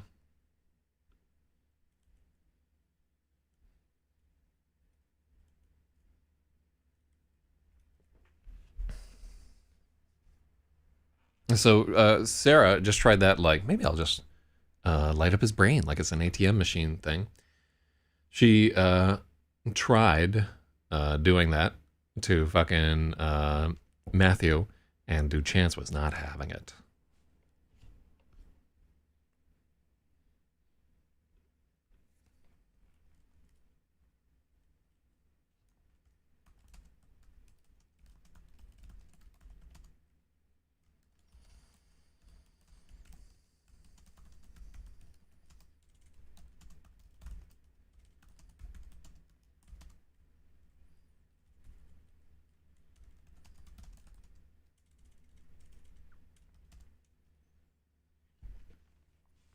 So logic says that there are 2 types of homeless people: people living on the edge who had a bad break, and the mentally ill drug users. I let a dude sleep on my couch for a week who I met while he was sitting on a bench his first night with a suitcase. He just couldn't make a rent payment one time. It's fucked up because the other thing is they can't evict you after you miss one rent payment. You've like been on arrears for like 3 months, though not the case if you didn't have a lease or something like that, and they're just like, hey, get the fuck out. Which I've had to do to people, like, hey, we're done. Because I'm a cruel landlord. Good God, yeah, I just want my fucking rent money. You know, I think like maybe once in my life I was like a day or 2 late on the rent, and mostly out of like laziness. Like I forgot to give that person the fucking check. But yeah, I have been paying rent successfully since I was like 17 years old. Although for like 7 or 8 of those years, I didn't have to pay rent because I was either in the Air Force or mooching off of a girlfriend or living at a hotel. Anyhow. But yeah, like it's fucking hard out there. And the worst part about it is homeless people really do a lot to show how limited our public faculties are in cities. Like, you should just have fucking public showers and public bathhouses where gays can jerk each other off all fucking day long. And public shooting galleries where from time to time they just give out like a fent zap shot that kills you, and then your organs are recycled. And, like, well, this is why they don't let me do civic planning, because like the city becomes much more of a death trap dungeon type situation. He was behind already, and his roommate dipped out on him. He was a sheetrock guy who had just moved to California. Totally legit, normal dude. Well, you did him real fucking solid, letting him chill on your couch for a little bit. I hope that dude made it. California is fucking hard to make it in, man. The jobs are not easy to come by out there. Even if you're a fucking drywaller, you could stand out and like try to shape up all day, and fucking, 8 Mexicans get picked ahead of you, and guess what? All you got is a sunburn. Yeah, man, we got to do better as a people. And I'm 100% like, one car of every subway should just be for the fucking homeless. And at the end, when you get to the end of the line, the doors fucking seal shut, and it just blasts you with soap and suds and shit like that, and you have to take a shower. That's the law. I got all these brilliant social engineering plans to fix America. But yeah, logic is a real good one.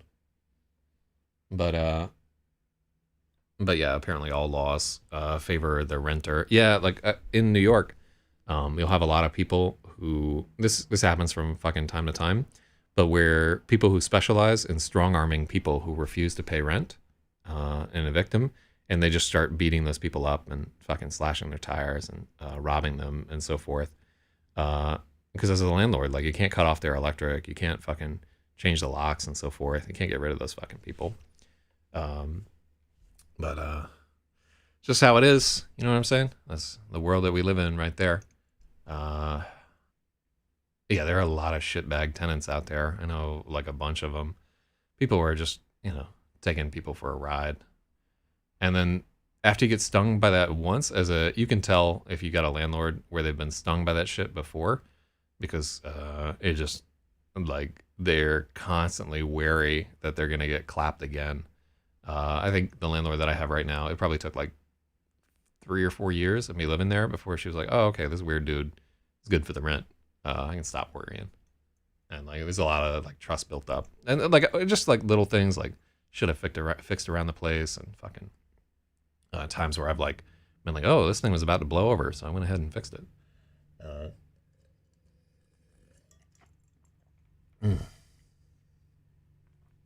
When people didn't pay, he would remove their front door, claiming he was doing maintenance. I used to be that way, but now I'm hyper skeptical.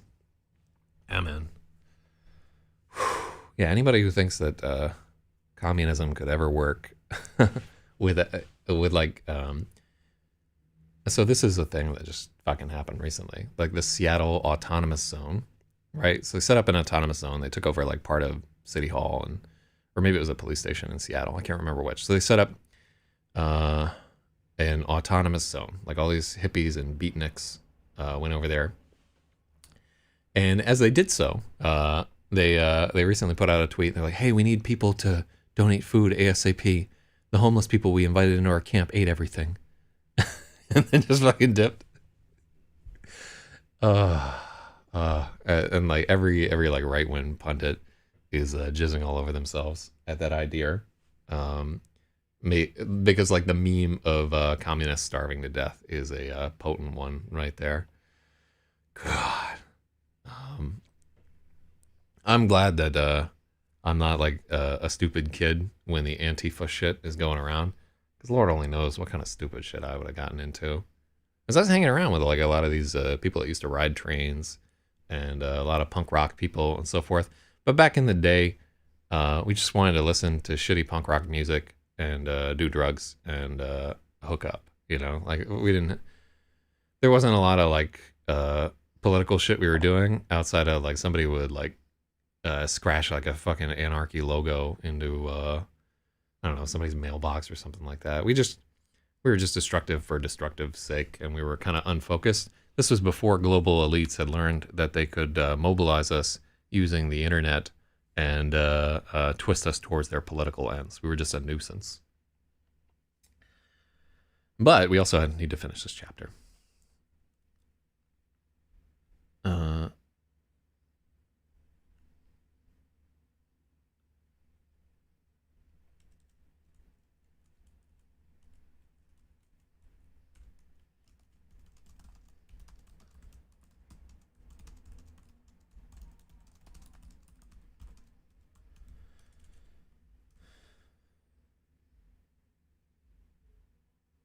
Let's see.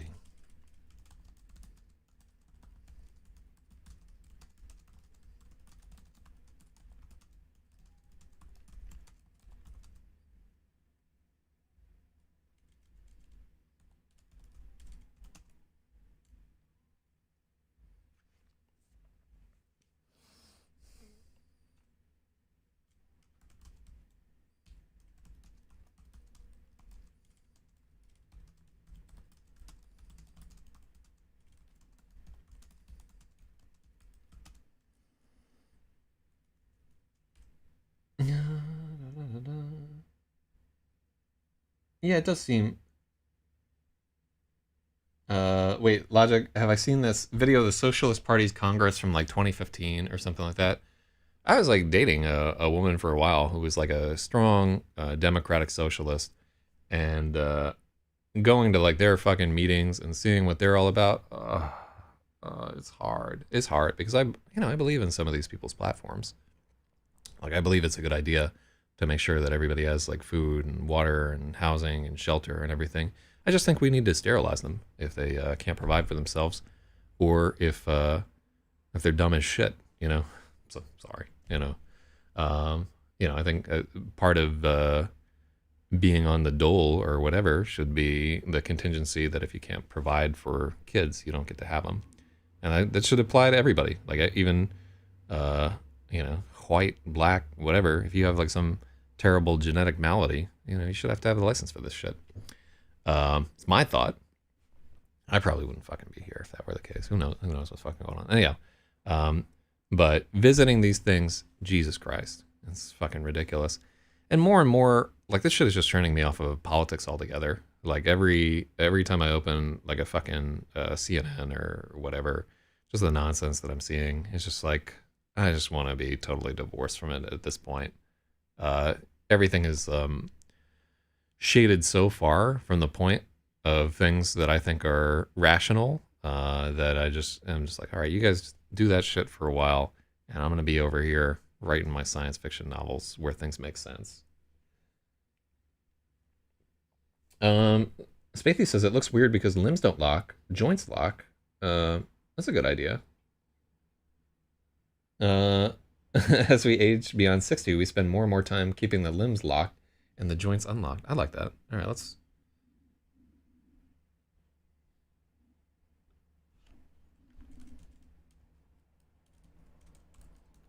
Our whole oh, we can't use ices up.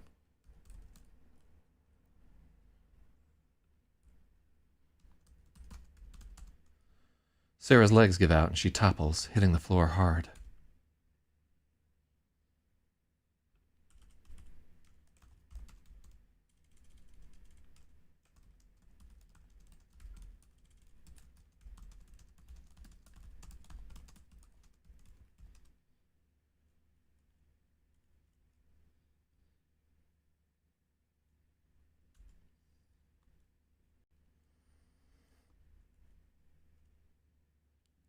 Let's take out that.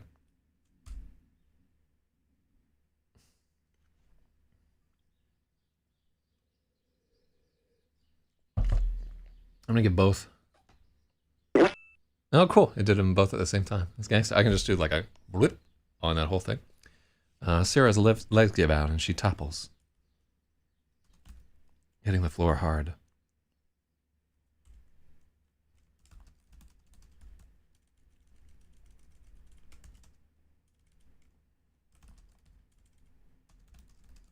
Mm.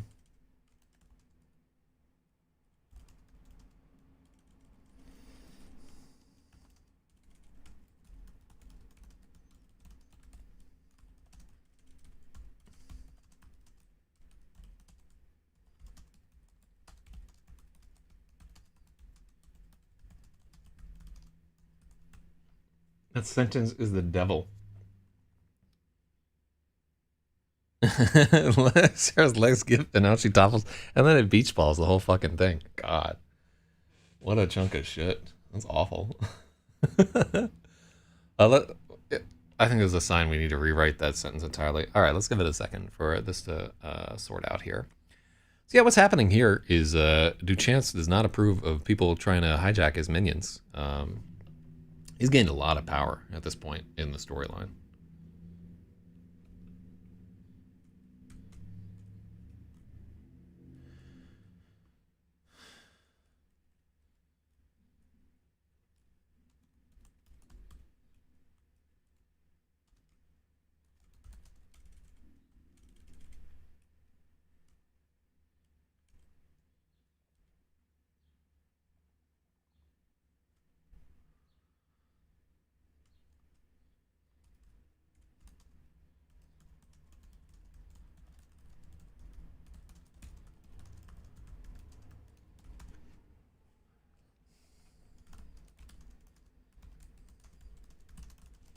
No, I don't like the wind is knocked out of her. It's too fucking passive.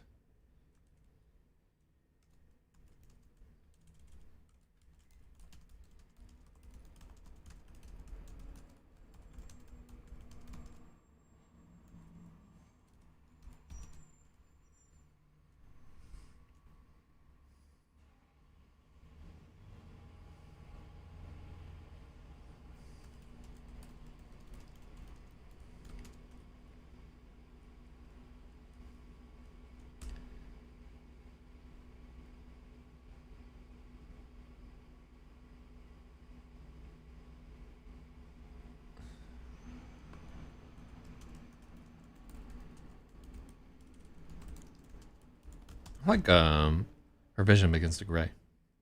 No. She's out of is it more like cramping? Oh yeah, they just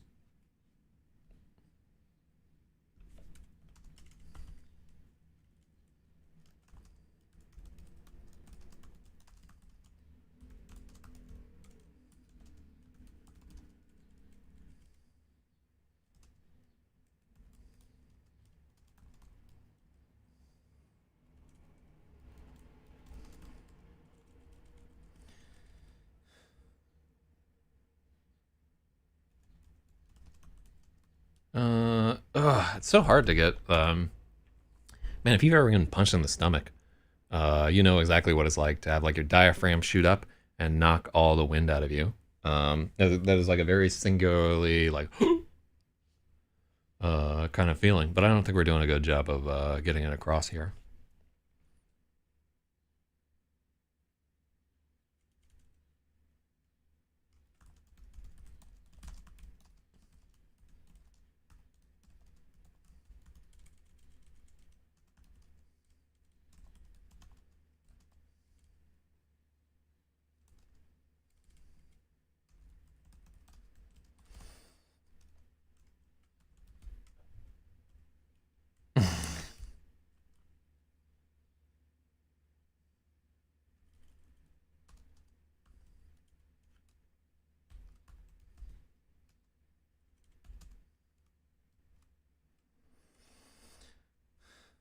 Uh,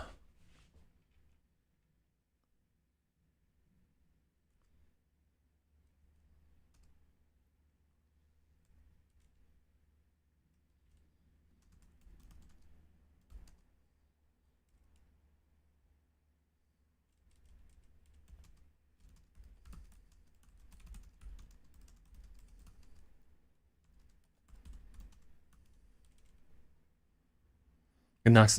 She topples and hits the ground. It knocks the wind out of her with an abrupt hurt. No, that's awful. God, why is this so hard?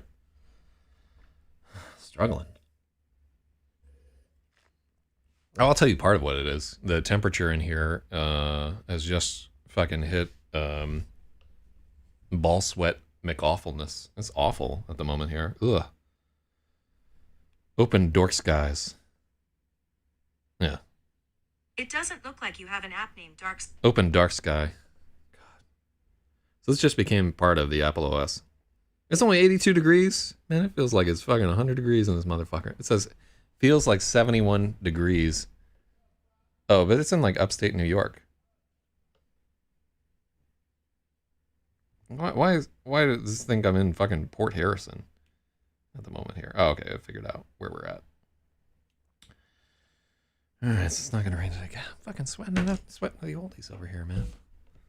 I don't know what the fucking deal is. I don't like it. Yeah. Today is the last day of no air conditioning, for sure.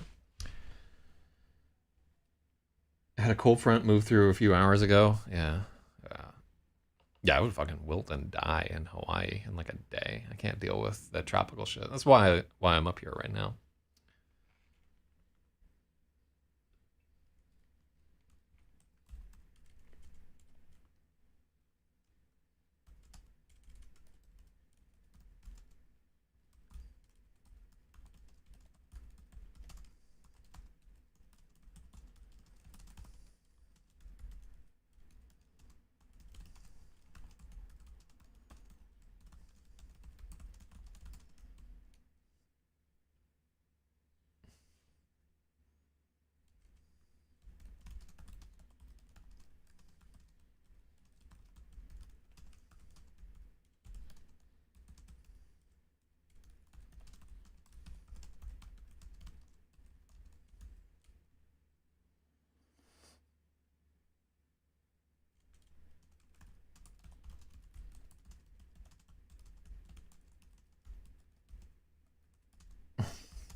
She can't replace it. Her lungs are paralyzed.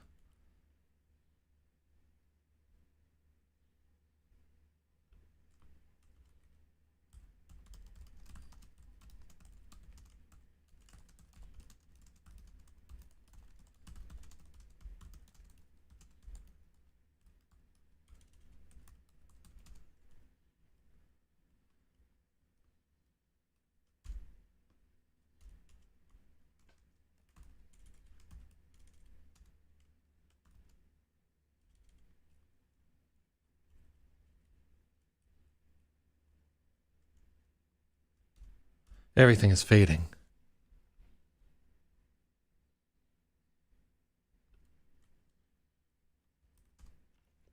Colors are swimming together.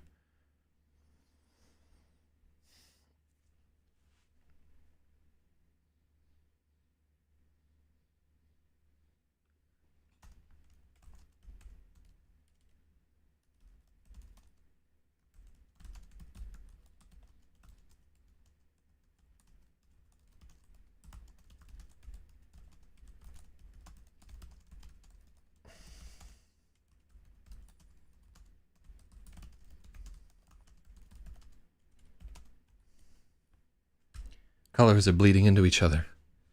Something has erased the lines that divide things. Something has erased the lines that divide things, broken the distinction between their body and the floor beneath her.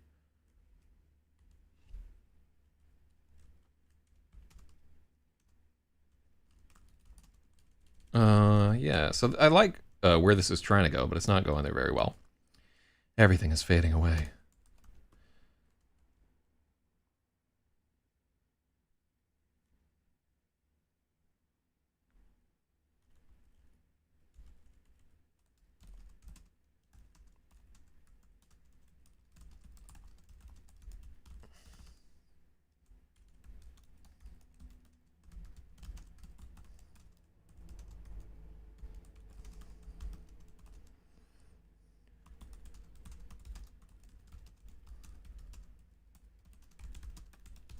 Better.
Whew.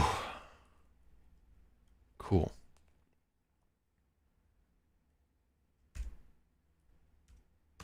Okay, so the touch of Kaiser Duchance has like this petrifying nothing fucking matters thing. Oh yeah, like by the way, my story idea for last night, I had this idea for a short story about a like kind of like a romance about a Medusa who refuses to admit that she's a Medusa, right? She's like, oh, I just wear a veil. It's like a cultural thing, you know? And, oh, these aren't snakes. They're dreadlocks. And she's just adamant on that she's a Medusa. And she is trying like really hard to be a vegetarian, even though she's like completely malnourished as a result of it right there. And just will not admit that she's a fucking Medusa. And the storyline is that she hooks up with a thief who is sort of like pretends that he's a nobleman and won't admit that he's just constantly stealing shit. And the two of them hook up and hang out and so forth. I don't know how much traction I get, but just keep in mind when I'm here editing this shit every morning, these are the brilliant ideas that I don't get to write about because I'm busy editing. It's killing me inside. I need to finish this fucking edit. I've lost like 3 or 4 good story ideas that I could just be working on so that we can finish Lemon maybe. And Lord only knows if I'll ever get him back because the shine kind of wears off of him after a little bit. But yeah, that was just like occurring to me. Don't anybody steal my fucking idea either. I eventually do want to write that. It's like a charming fucking story. And it's the kind of shit that cunty literary women would fucking cream themselves over. Like that Australian dude who got arrested a bunch of times for dine and dashing those 5-star hotel restaurants. Yeah, I know what you're talking about, where he's just like, no, he's like very adamant. I was like, oh, they're my friends. I'm allowed to eat here for free. He insisted he was some kind of noble. Yeah. That's what I want to do right there. That kind of thing where he, you know what it's kind of patterned after? Like my favorite book, Tortilla Flat, where the whole time they were just stealing and robbing and doing all this shit. They're constantly like justifying to themselves. It's like, oh, it's a good thing I took this wine out of his cellar because he might have drunk too much. It might have given him a headache. It really did a solid for my friend Torelli here. And, you know, like, yeah, maybe I'm adultering with his wife right here, but she'll be happier and, you know, it'll be a big load off of his mind and she'll cook his favorite dinner and everything. Yeah, I'm really doing him a solid here. Torelli should really thank me. Oh, shout outs to Torelli's wine.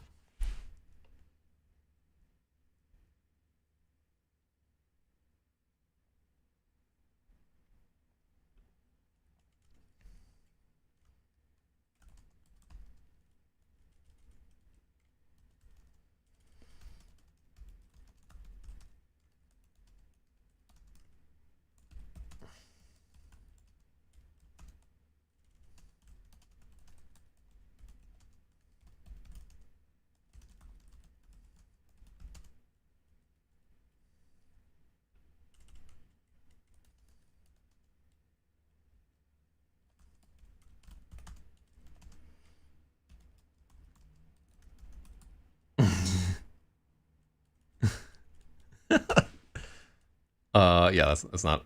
I would love to have an As I Lay Dying shout out there, but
okay. Matthew stops his assault mid-strike, blinking as he draws back his fist.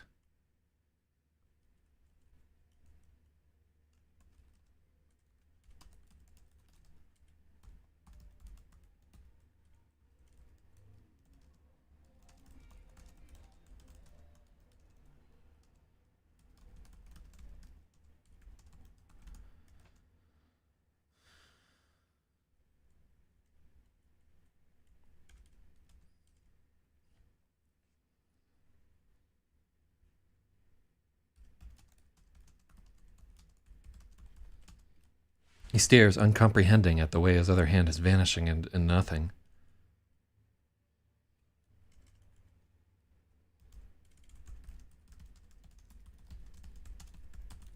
As if he just woke from one dream into another. I like that right there. What do we see right here? Yeah, man, that fucking does it for me. I don't know about you, but I like it.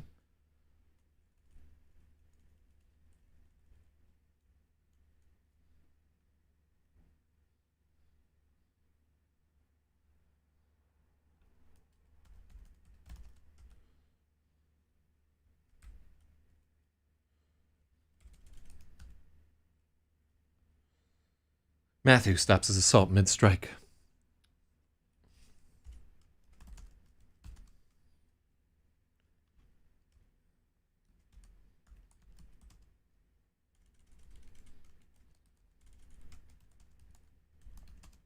The moment Sarah falls, Matthew stops his assault mid-strike, blinking as he draws back his fist.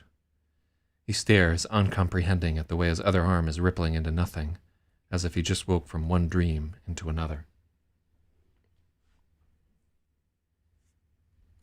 You like nothingness better? Yeah, we could do that. Boom.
Okay.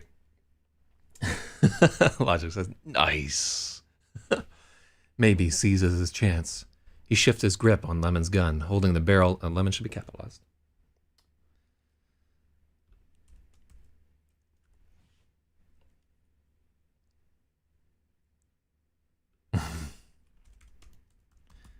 Maybe he can't shoot for shit, but he's batting 1,000 today. The cold black metal smashes against Matthew's temple, hard enough both boys can feel it in their teeth.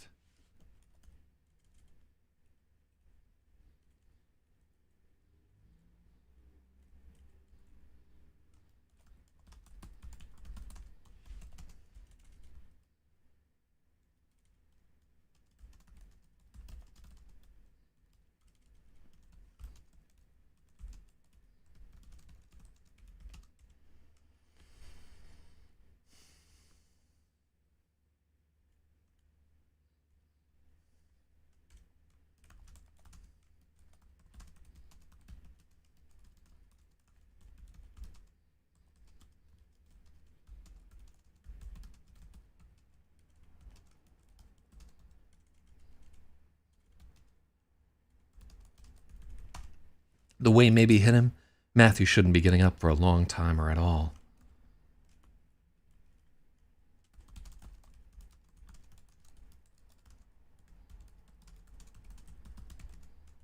But the wild boy has already bounded to his feet.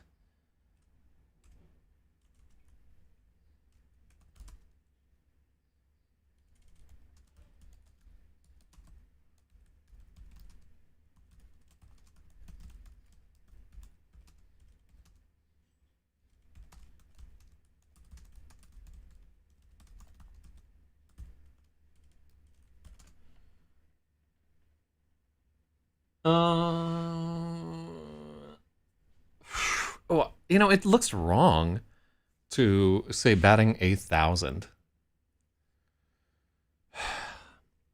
Because 1,000 is 1.0. Oh, I don't know. Let's see.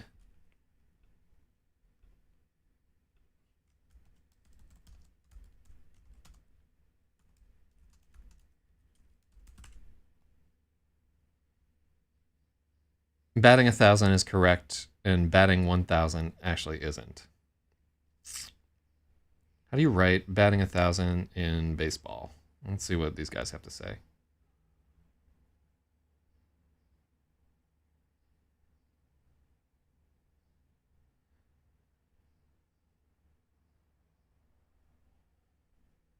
Yeah, well, let's just write it out as 1,000. I'm gonna give you a point for that. It just doesn't. It doesn't. Fucking. Yeah, I see.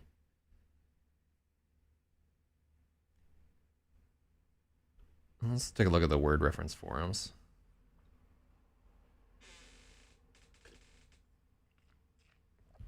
Let's see if there's a standard.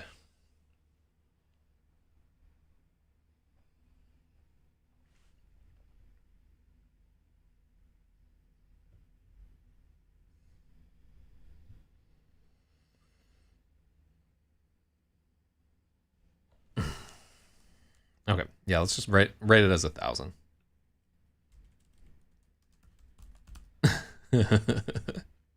I like that.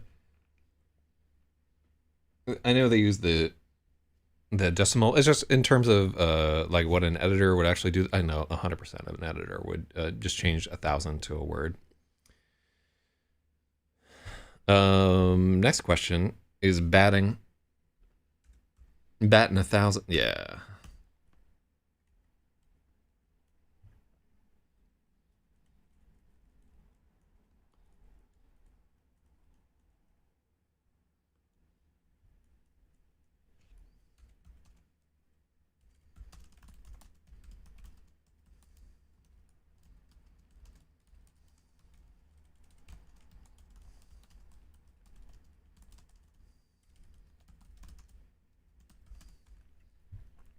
Maybe pulls the trigger.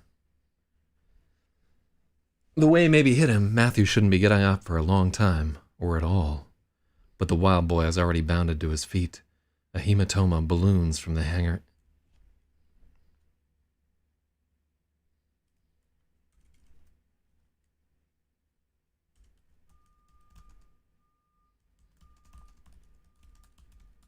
A hematoma forming from the hammer strike.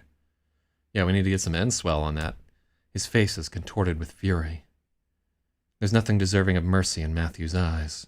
Just a slavering fiend. Maybe pulls the trigger.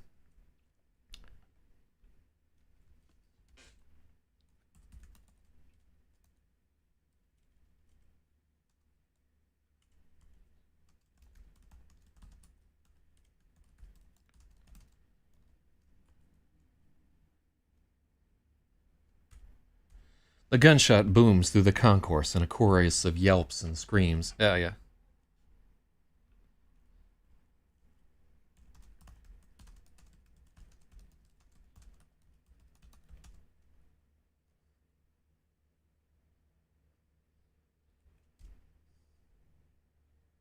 Matthew hurls himself aside.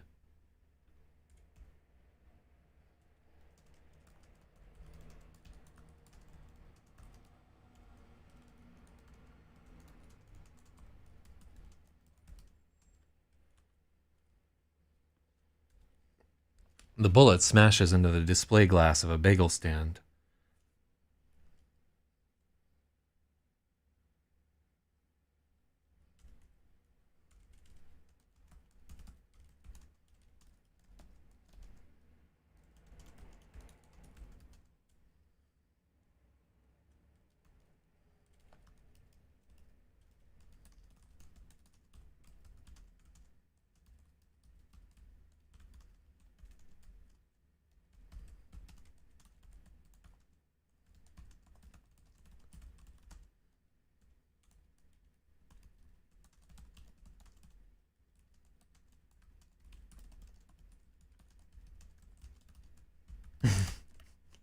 A Spanish woman behind the counter shrieks and takes cover as 2% bleeds all over the floor.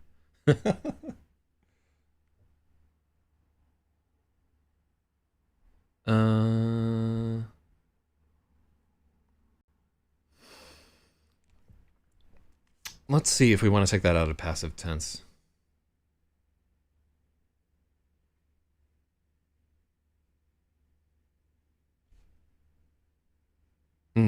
No, that one we want passive tense there.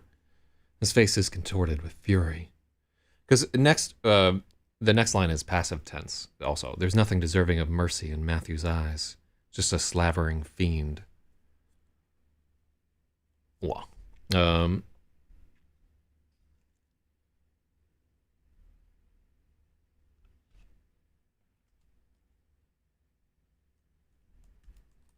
Already forming from the hammer strike.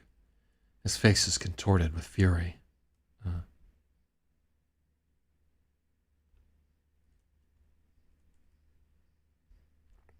Okay.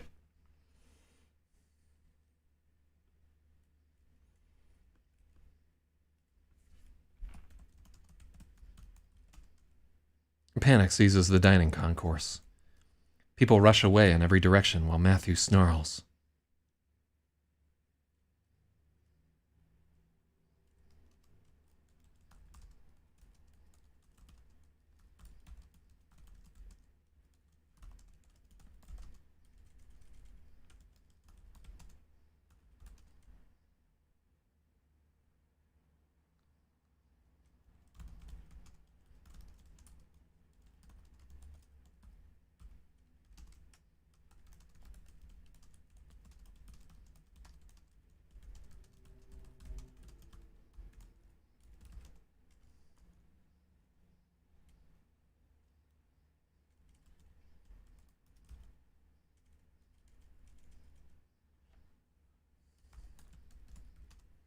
His nostrils flare, but the air is full of gun smoke.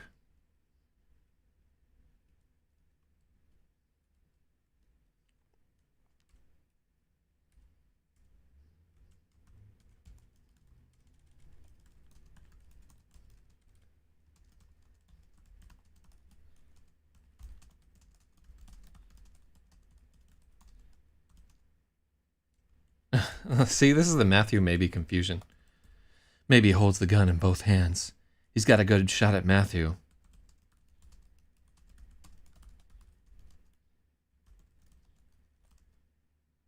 But.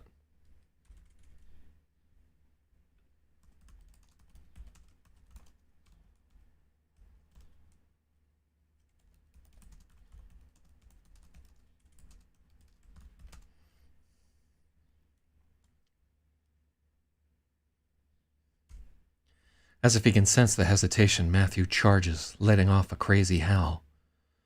Fear tugs the trigger.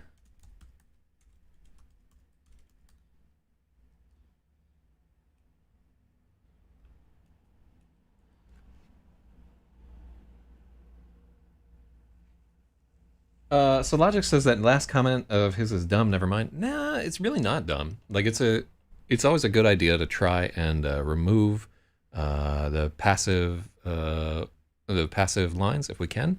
But in that particular case, I think it's very, very seldom we'll find that the passive voice is a little bit better.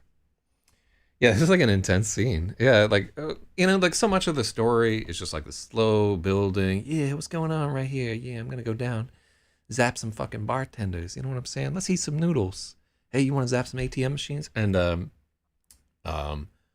the action is going to get like progressively more intense as this goes on. And it's not to start off with, like the action scenes are not super well written, so that's what we're trying to tune up here. He's afraid he'll miss and hit one. As if he can sense the hesitation, Matthew charges, letting off a crazy howl. Fear tugs the trigger and the shot is dead on. There should be daylight streaming through this crazy motherfucker. Yeah, I want that to be motherfucker.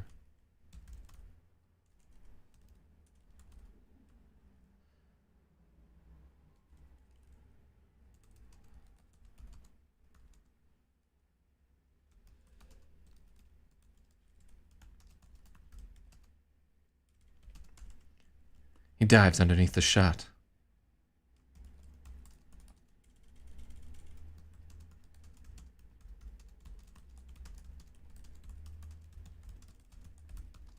Matt maybe has to hop in the air so his legs don't get taken out.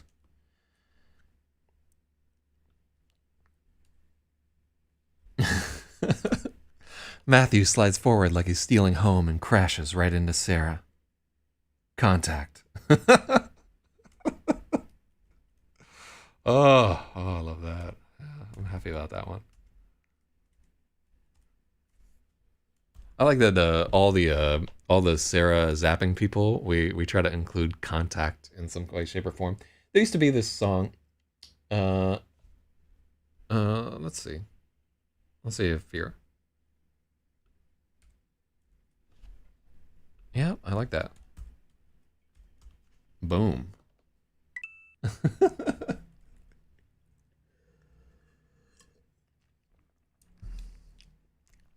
Crashes right into Sarah. The furious howl becomes a wild shriek, and there's a brilliant blue arc that blinds everyone.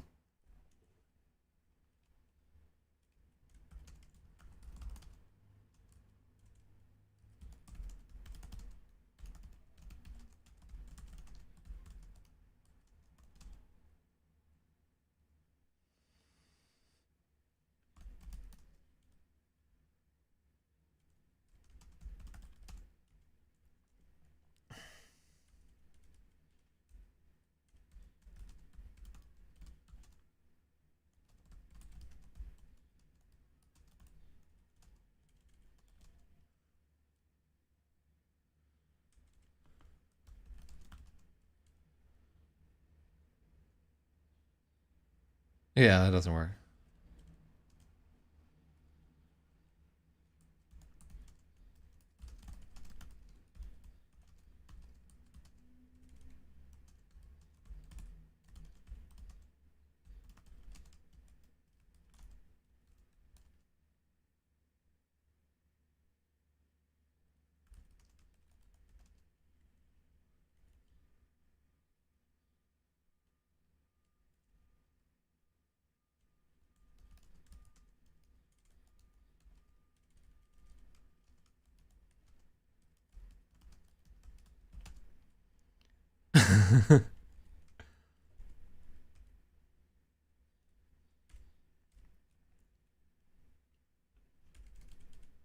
Holy fuck. Fuck should be italic.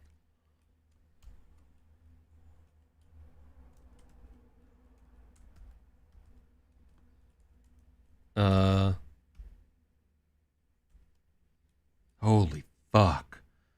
The words drop out of Maybe's mouth. He's trying to blink away the glare.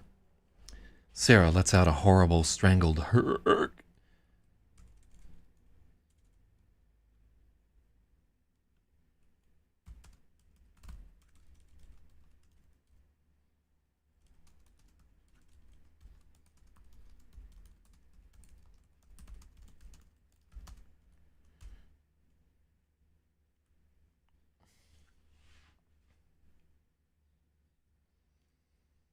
If there's an arc instead of a singular cracking sound, you're right. It should be a flash. A flare of blue.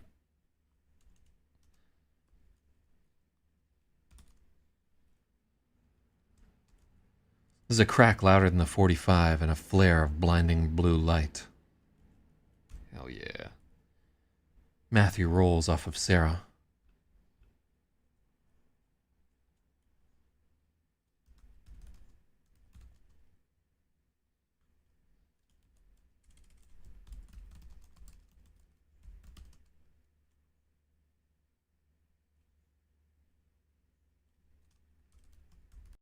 quivering and trailing smoke. Holy fuck. The words drop out of Maybe's mouth. He's trying to blink away the glare.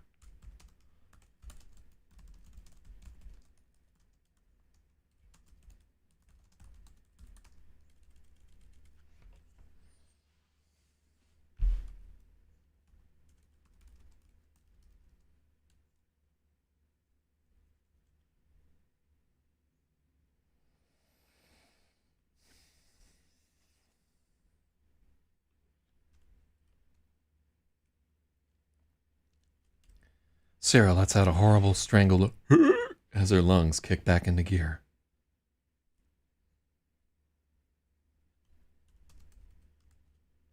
Are you okay?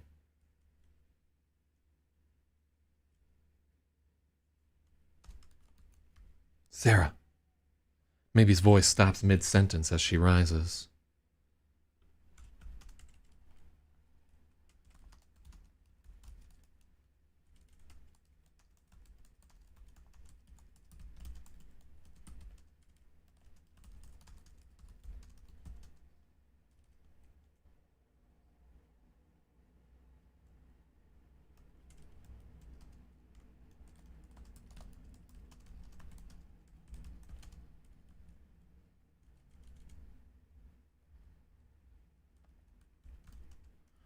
The air around Sarah whines with sizzling static.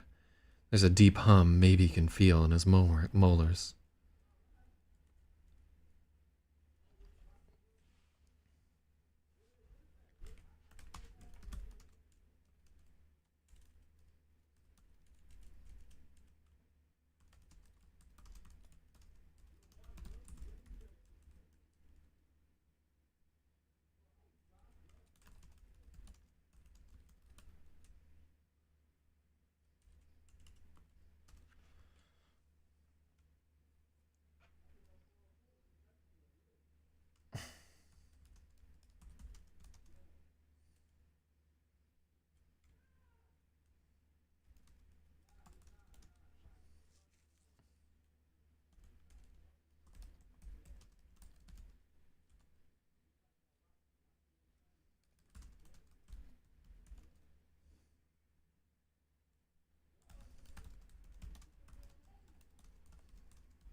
The air around Sarah whines with a sizzling. The air. Oh, okay. Hold on. Let's.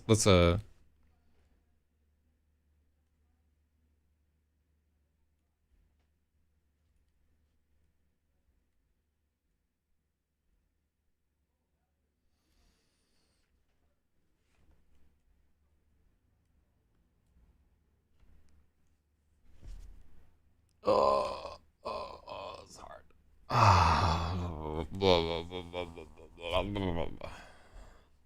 I'm glad I wasn't drinking last night. It was a hard fucking chapter to get through there. Need all my faculties.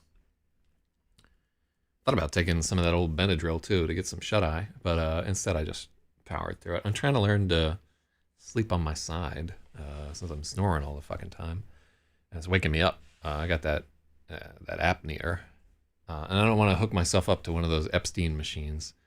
Yeah, Yeah, I think everybody who has one of those machines eventually gets murdered by Hillary Clinton. So let's try it out.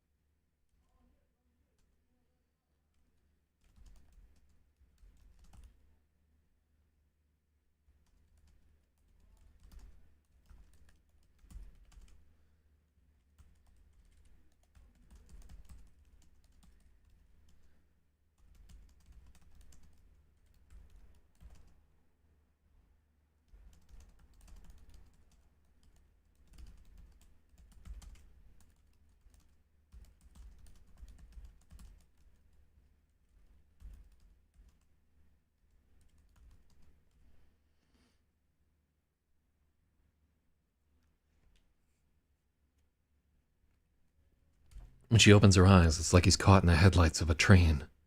Maybe turns around and runs for his life. Oh yeah, oh yeah, it's coming. Ooh Lord, you shouldn't have fucked with that woman.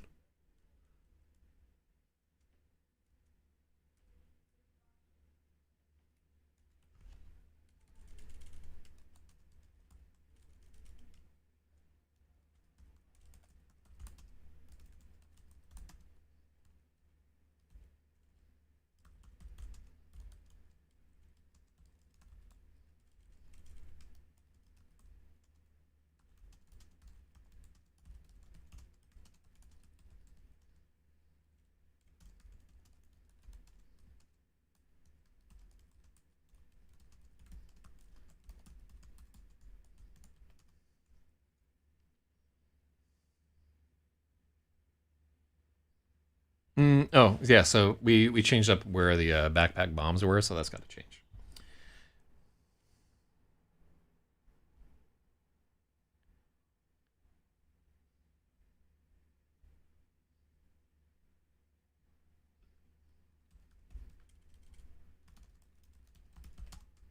Quivering and steaming.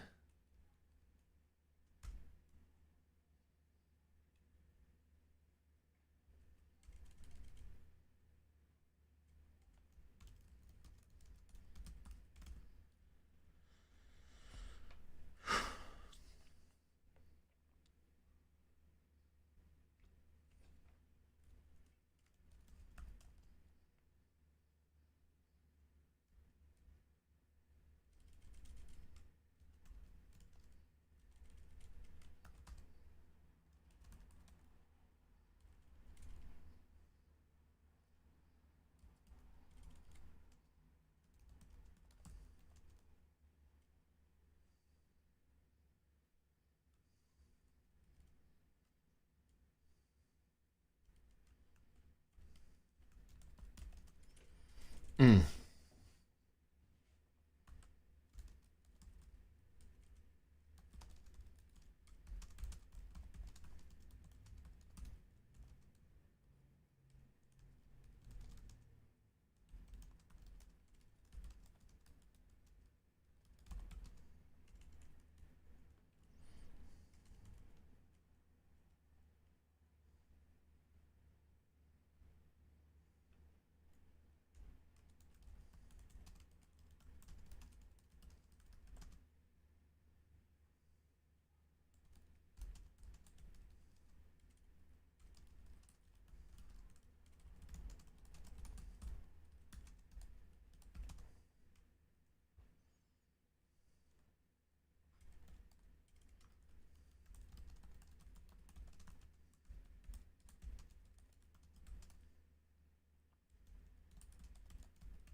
Whew.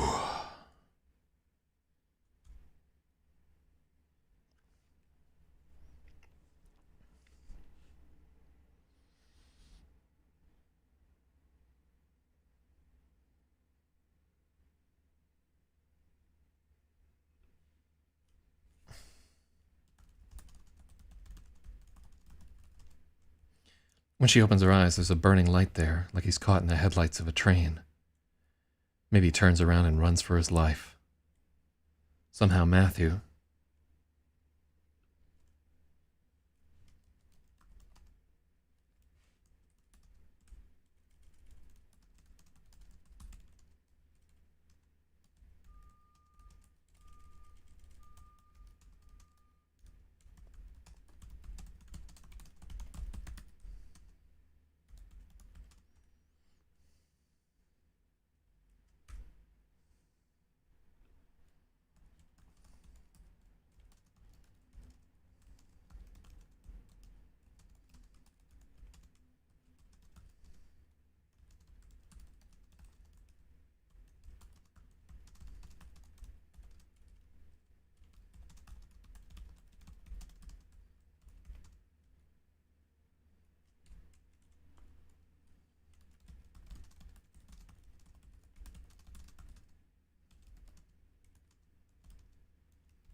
Oh, I like that. I like that addition right there.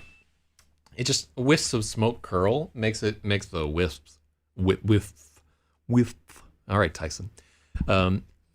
Wisps of smoke curl makes the wisps into the subject of the sentence right there, and it works a lot better in this kind of like more passive thing there. I think that's a good edit.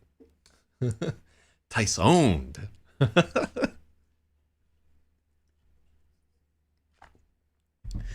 Good God Almighty.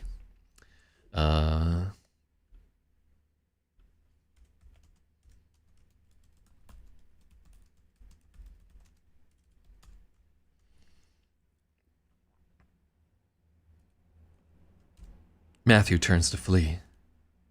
Something inside him breaks, and Matthew turns to flee. At first, he can only limp, but his stride evens out.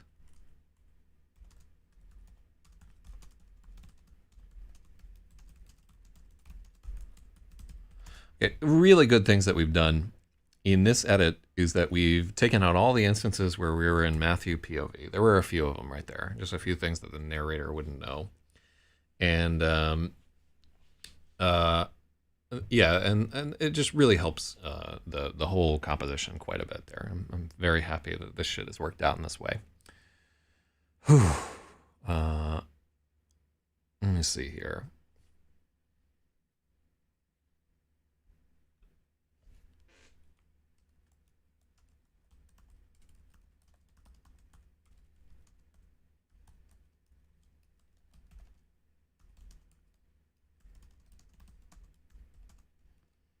Sarah watches the boys retreat, not caring if they go. The world is very different now.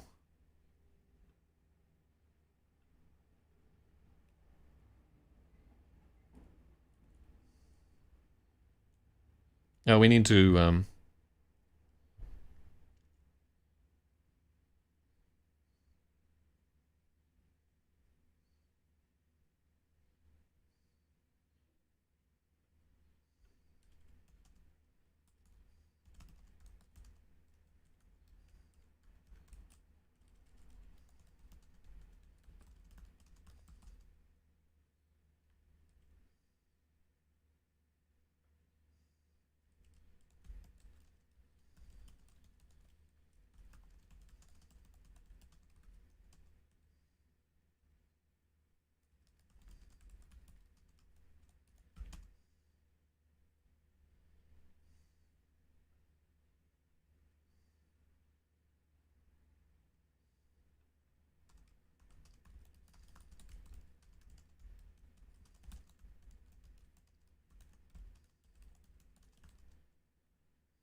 He hears the sounds of police and soldiers rushing in from all directions. Something inside him breaks and Matthew turns to flee. At first he can only limp, but his stride evens out. Soon he's running full bore for the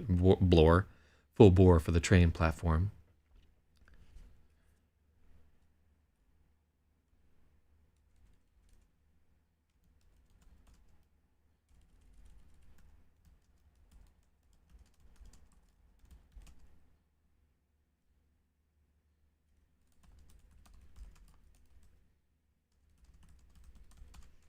Sarah watches him retreat. She doesn't care if he goes. The world is very different now. The authorities have arrived, but they aren't important. Soldiers and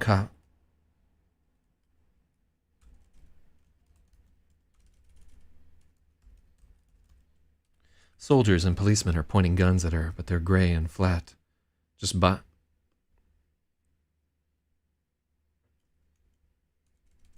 relief against the stone wall that surrounds her.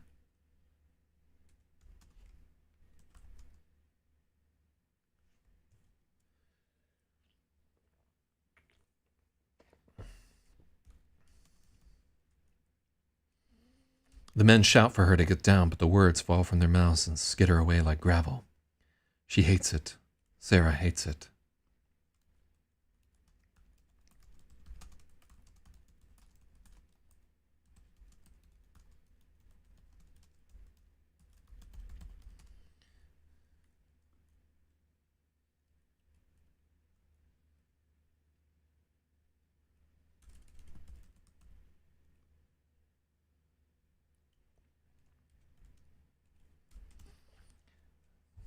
Sarah hates it.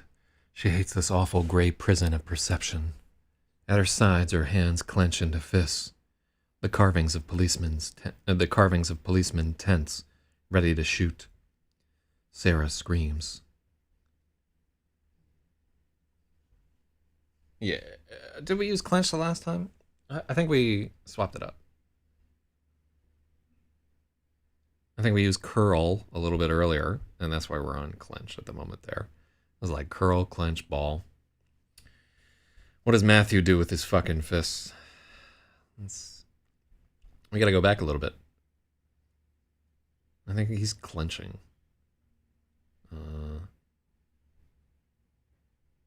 It's way up here, yeah.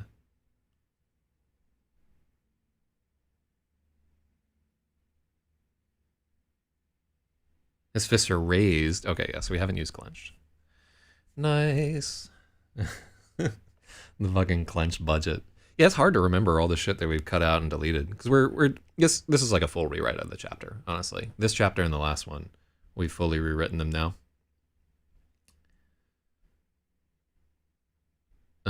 Sarah screams. All right, and this is the really hard part. So I'm gonna pause right here and just walk around a little bit because I gotta clear my head. This is a doozy. Whew.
Oh, all right. All right, y'all ready for this? Lord have mercy. Don't fuck with those electrical lepers, man. Them women will get you. Sarah screams. 1,000 light bulbs pop, heat lamps explode, and blast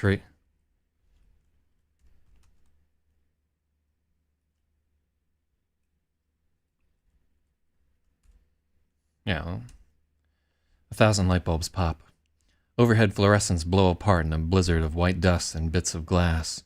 Diodes burst into flame, and the lower level goes dark in an instant.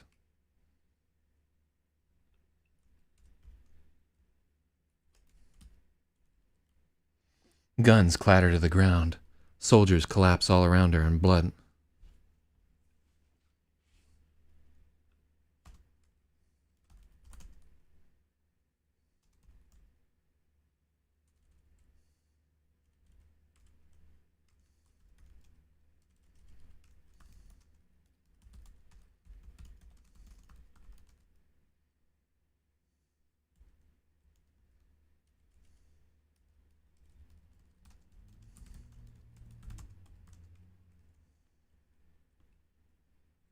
Mm-hmm.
I wonder how many people.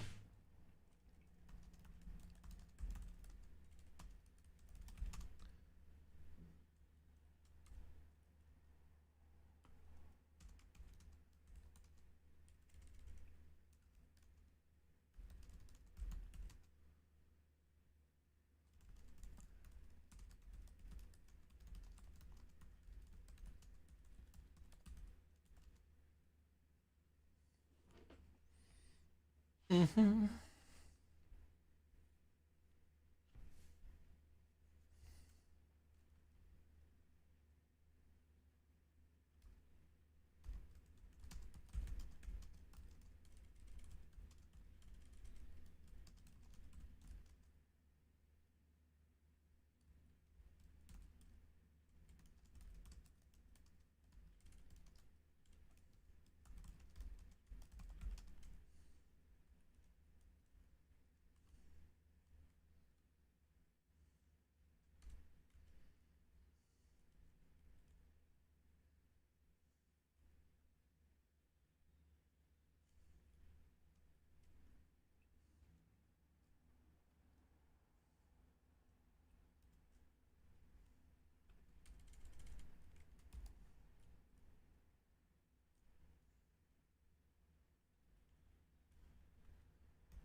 There's something awful inside of Sarah she can't possibly contain.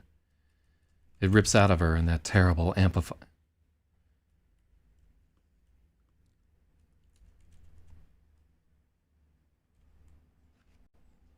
Where you at? Yeah. Whew.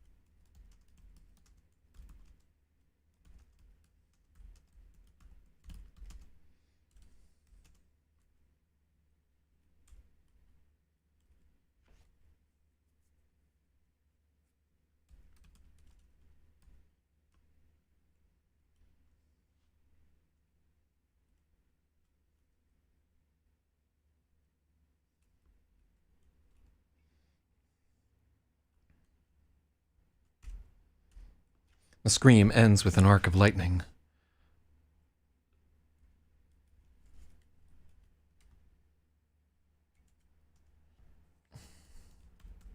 A furious column of energy that roars upward.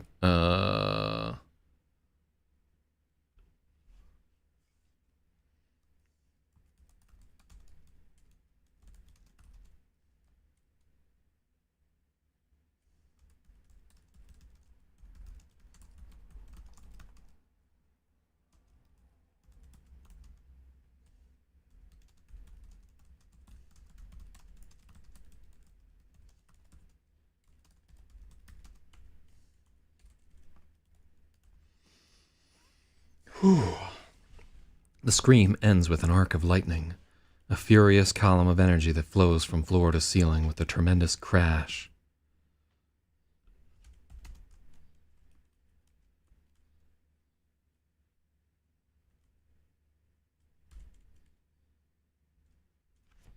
So it used to be roars, but she roars upper.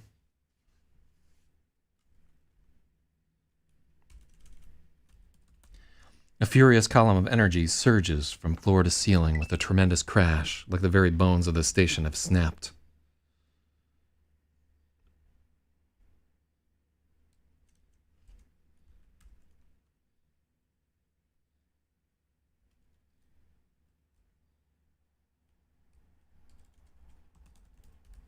Sarah throws out her hands and power channels through her.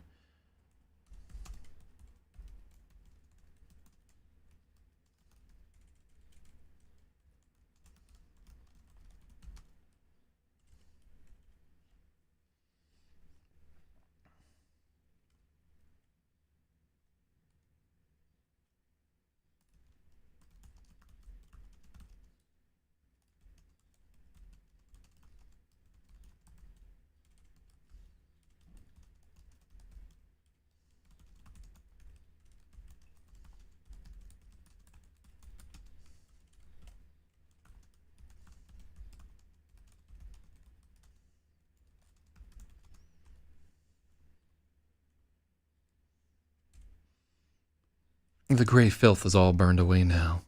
Beneath it she feels pure, shining and new. Sarah holds out a palm, amazed at the power coursing through her.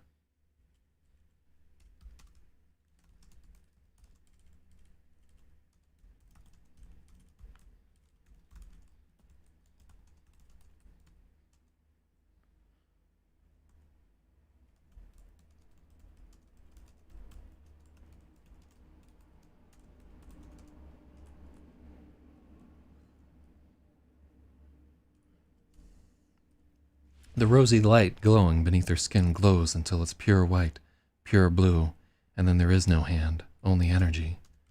There is no her, only potential, only thrumming joy.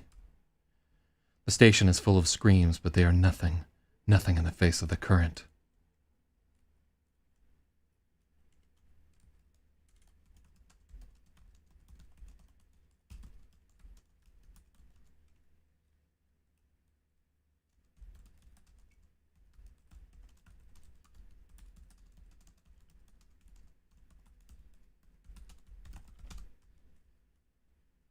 Boom.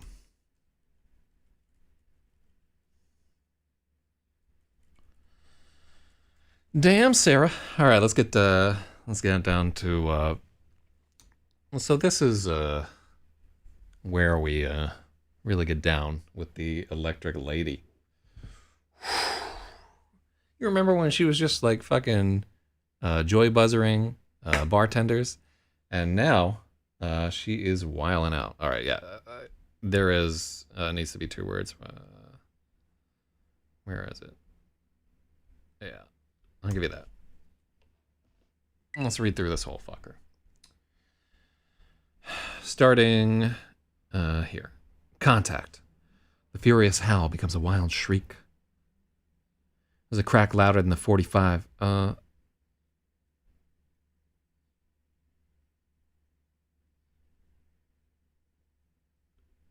doesn't need to be a furious howl. The howl becomes a shriek. There's a crack louder than a 45 and a flare of blinding blue light.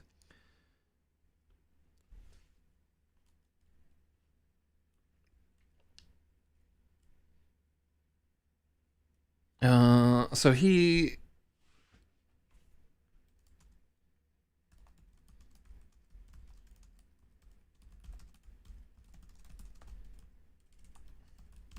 Matthew is having some kind of seizure, sputtering and quivering.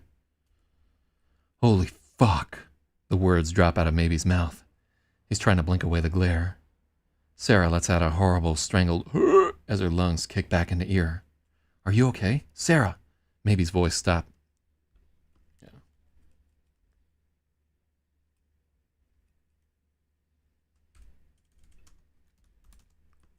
Maybe stops mid-sentence as Sarah rises.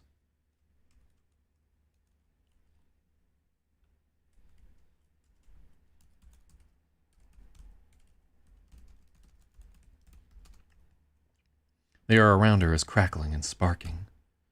Maybe he can feel a deep hum in his molars. All of his hair is standing on end.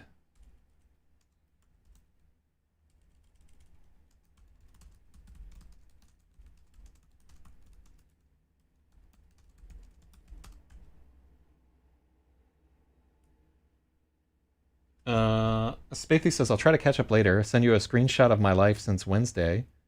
Maybe took off without hesitation. That was my indicator. So yeah, apparently they did deploy on that Friday morning right there. Good luck, Spathy. Good luck with that shit. Thank you, Logic, for filling in for our editing superstar right there. You're a superstar in your own right, IMO.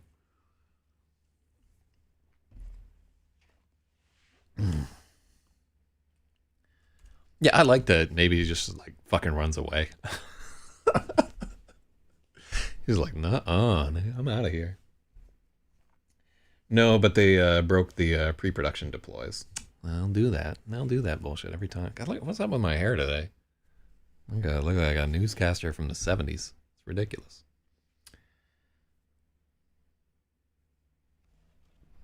The air around her is crackling and sparking. Maybe he can feel a deep hum in his molars. A funny feeling as all of his hair...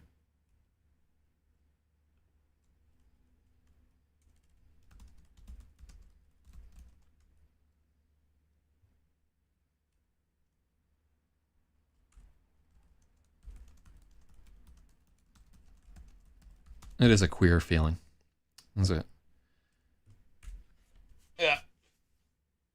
No approval, missed deadline. Wrangling this shit stack. Ugh, doesn't sound like a lot of fun to me. I hope you're soaking them for a lot of fucking money. Whew. Sarah's face is blank and asleep.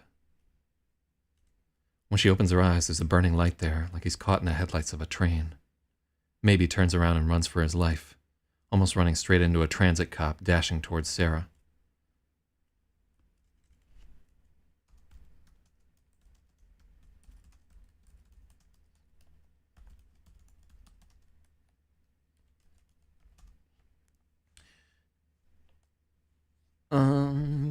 Let's take out the soldiers. Let's just have them all be police. After 9/11, there would be soldiers there, right? But I think the soldiers are kind of fucking distracting.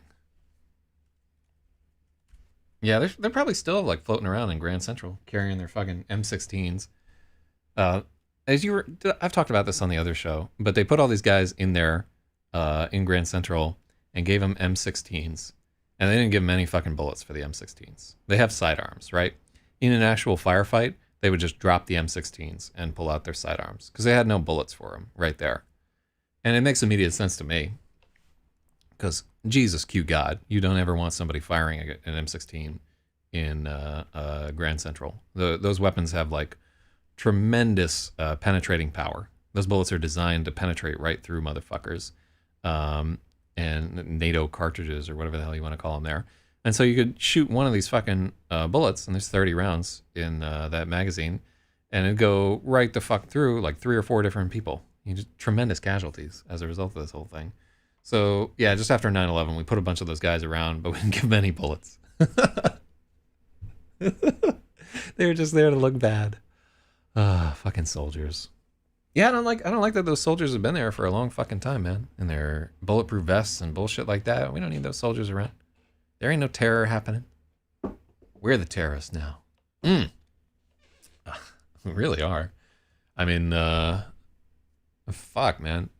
If we tally up all the damage that we've done to our infrastructure in this recent bout of civil upheaval, I'm sure that it's more extensive than 9/11.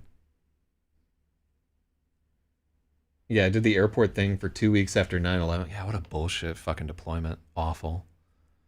It's garbage. Who wants... Imagine, like, nobody wants to be in an airport.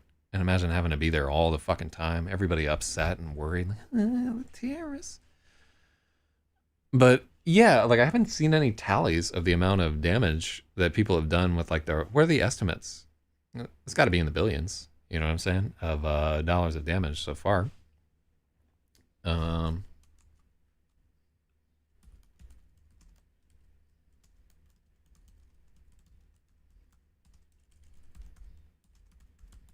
All because one guy was like angry. This is the insurance bill for damage and looting. It's going to take some that's just in Minnesota. What do we got? Why don't they just have a fucking number? That's all I care about.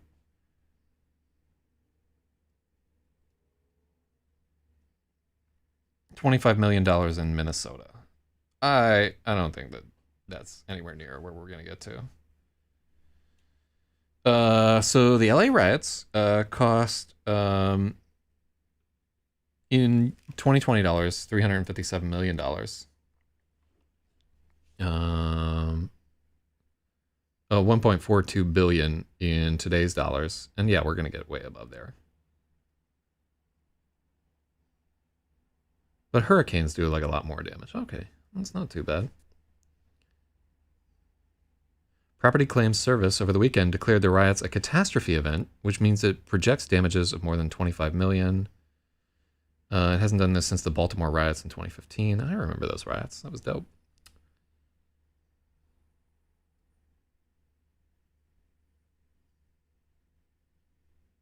Much larger industry loss. They're calculating all kinds of horse shit. Most costly civil disorder for insurers.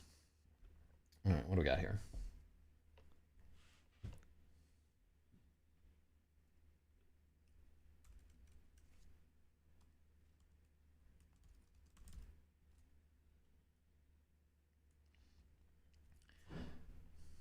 Matthew staggers to his feet with wisps of smoke curling from his blackened palms. Eyes narrowed in pain, he braces himself for another lunge at Sarah.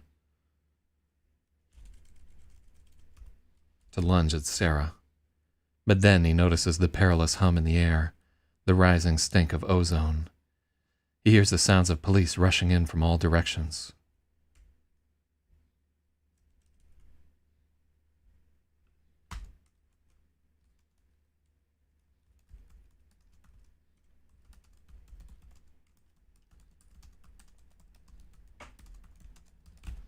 He realizes he's alone. Do chances abandon him again? Something inside him breaks and Matthew turns to flee. At first he can only limp, but his stride evens out. Soon he's running full bore for the train platform. Sarah watches him retreat. She doesn't care if he goes. The world is very different now. The authorities have arrived, but they aren't important. Policemen are pointing guns at her, but they're gray and flat, a bas-relief against the stone. Do you pronounce it as bas-relief? Yeah. Yeah. I'm not sure if it's bas-relief or bas-relief. Bas-relief. Right, hold on. Bas-relief. Yeah, it's bas-relief. Okay.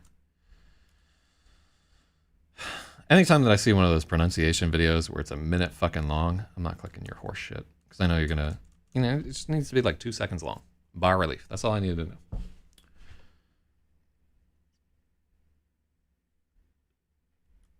Bas-relief against the stone wall that surrounds her. The men shout for her to get down, but the words fall from their mouths and skitter away like gravel. Oh, yeah. We have holy fuck dropping out of Maybe's mouth. Yeah.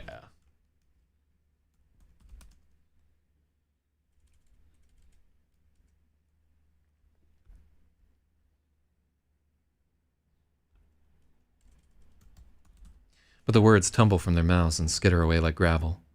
Sarah hates it. She hates this awful gray prison of perception. At her sides, her hands clench into fists. The carvings of policemen tense, ready to shoot.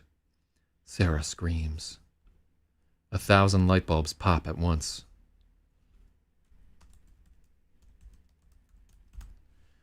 Overhead fluorescents blow apart in a blizzard of white dust and bits of glass.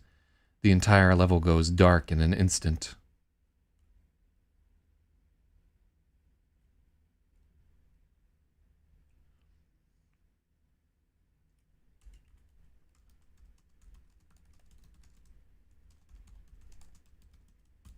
No one has time to pull a trigger.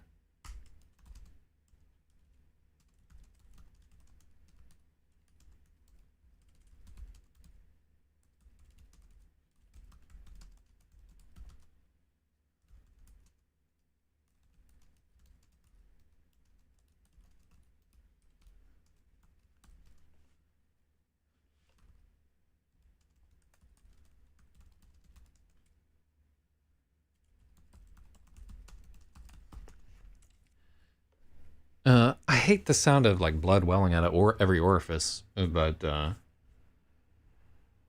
mean these guys.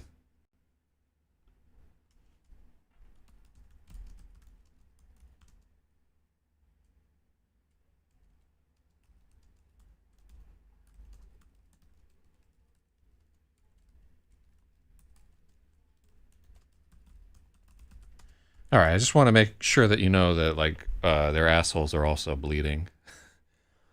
The men with the guns keel over without a sound. Blood wells from their eyes, ears, nose, mouths, everywhere. That feels very Bukowski-esque. The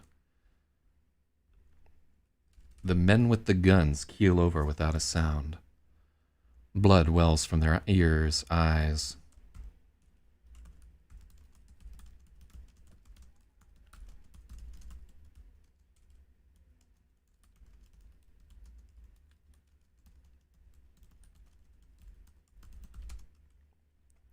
Blood wells from their eyes, from their ears, their noses and mouths, everywhere.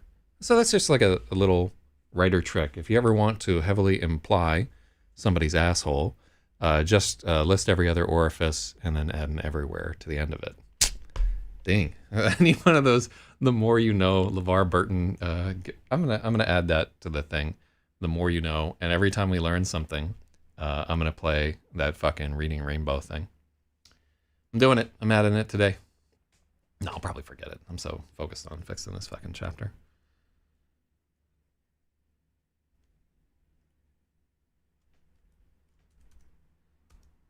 The electric wail drowns out 10,000 other screams. It goes on and on. The overhead speakers ring with horrible feedback. People fall to the ground, clutching their ears and writhing in pain.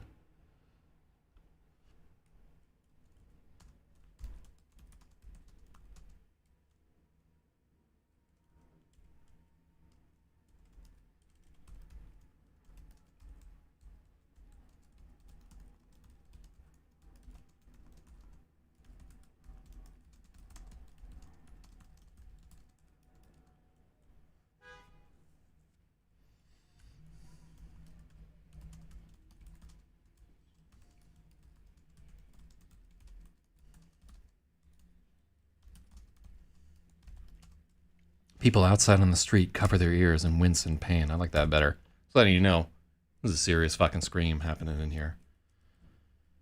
There's something awful inside of Sarah. There's something awful inside of Sarah that she can't possibly contain. It rips out of her as the terrible, amplified howl, her head thrown back to roar at the darkness above.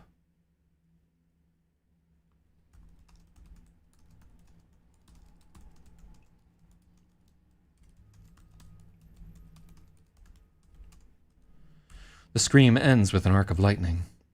A furious column of energy surges from the floor to the ceiling in a tremendous crash. From floor to ceiling with a tremendous crash, like the very bones of the station have snapped. Sarah throws out her hands and power channels through her. Brilliant bolts tear through the air. Hold on, do we have 2 tears? No. Brilliant bolts tear through the air, stroving through the dark cavern of the dining concourse and painting the walls with panicked shadows. Love that. The gray filth is all burned away now. Beneath it, Sarah feels pure.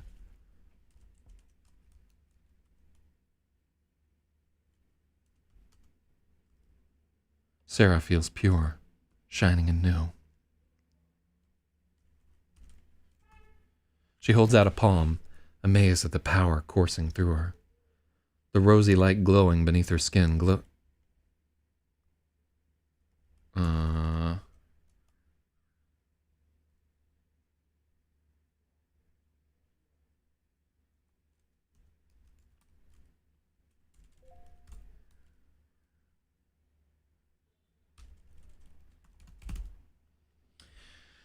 The rosy light shining beneath her skin glows until it's pure white, pure blue, and then there is no hand, only energy. There is no her, only potential, only thrumming joy. Thrumming joy. The station is full of screens, but they are nothing, nothing in the face of the current. Caught on the brink between 2 worlds, Sarah lingers a moment longer, then explodes in a nova of unbearable light. Boom! I like that little hesitation on the precipice of blowing the fuck up. Everywhere could be improved from everywhere. Let's take a look. Let's see if that works.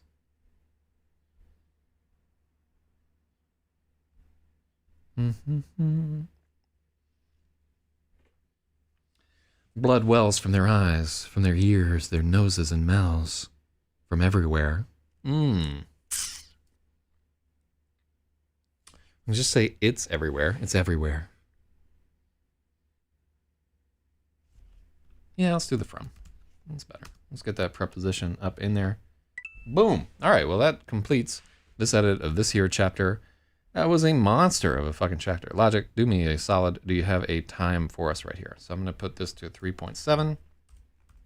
We're actually going to be at chapter 48 right here. I want to see tomorrow if people can figure out what this means right here.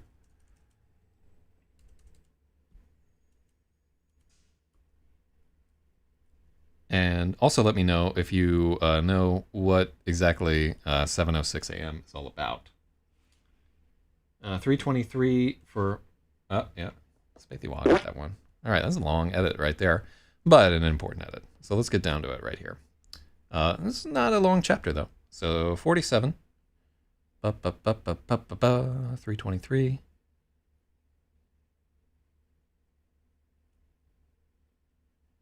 I love what's fucking happening right there. I love, like, her just strobing way the fuck out of control, zapping, like, 20 cops, you know? She is just, a lady murders so many police in the course of the story. It's only, 100 and, yeah, it has become kind of like a routine here. 3:23. That's a long fucking chapter right there. So it's not day 49X. It is day. Okay, and let's do like a little housekeeping right here. So Spathy was up at 175. Logic is at 81. Okay, so we added, I think Superhero is at 8 here. So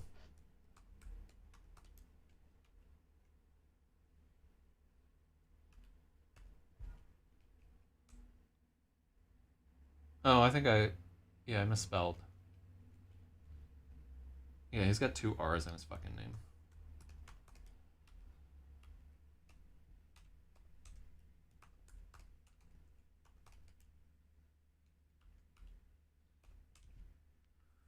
All right, so doing a little bit of housekeeping there. Who else got some points? I think Jira is good at 2. Mantis Code. So he got another one.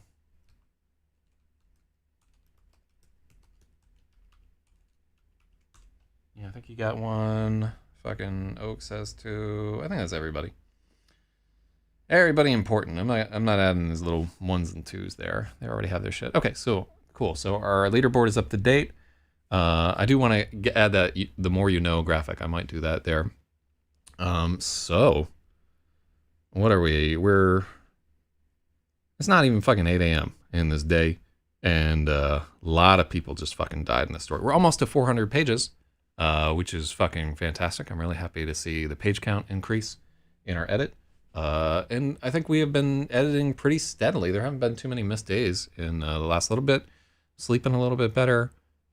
Eating worse. God, I just hate, like, yesterday I went and I fucking got a muffin and I said fuck it and got like a bag of those Haribo fucking and I went to Burger King for breakfast. And I just felt like a total piece of shit all day. So I'd like fuck it, and then I got Chinese food. Ugh. Yeah, it is the cheat day to end all cheat days. High in the recycle reward. Recycle reward? Oh, HI5. Yeah. Yeah, I don't know why I was fucking Logic 8 skills for breakfast.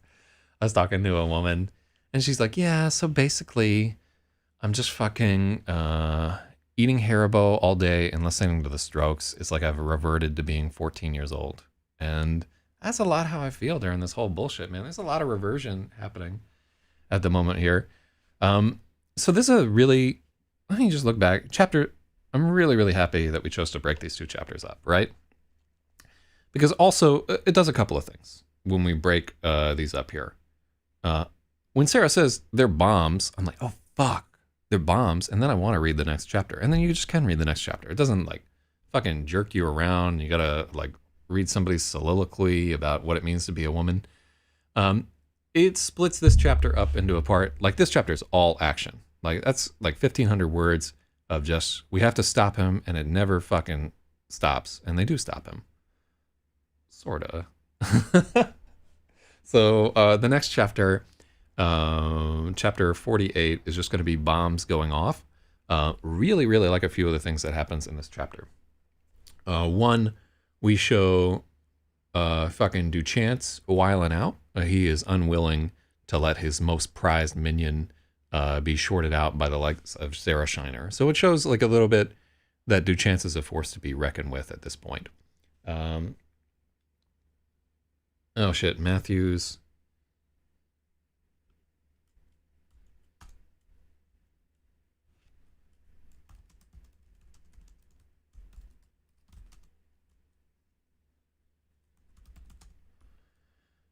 So, burnt gunpowder really has its own fucking thing. Hold on, where did we misspell Matthew? Matthew. Yeah, let's give you another point there. I'm not gonna add the other thing there. Why is this? And Sarah sees a flash of olive drab. Flash off? No, that doesn't make any fucking sense. Pages. That's not a bad idea. Let's look through all the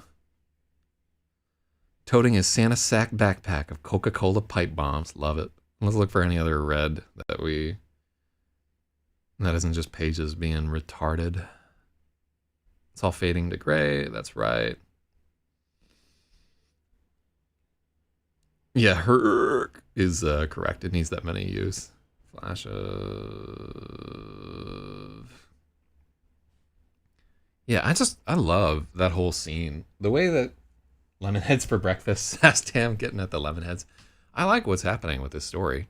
I like that we didn't like wait around long to get into murdering thousands of people and huge comic book style, so forth.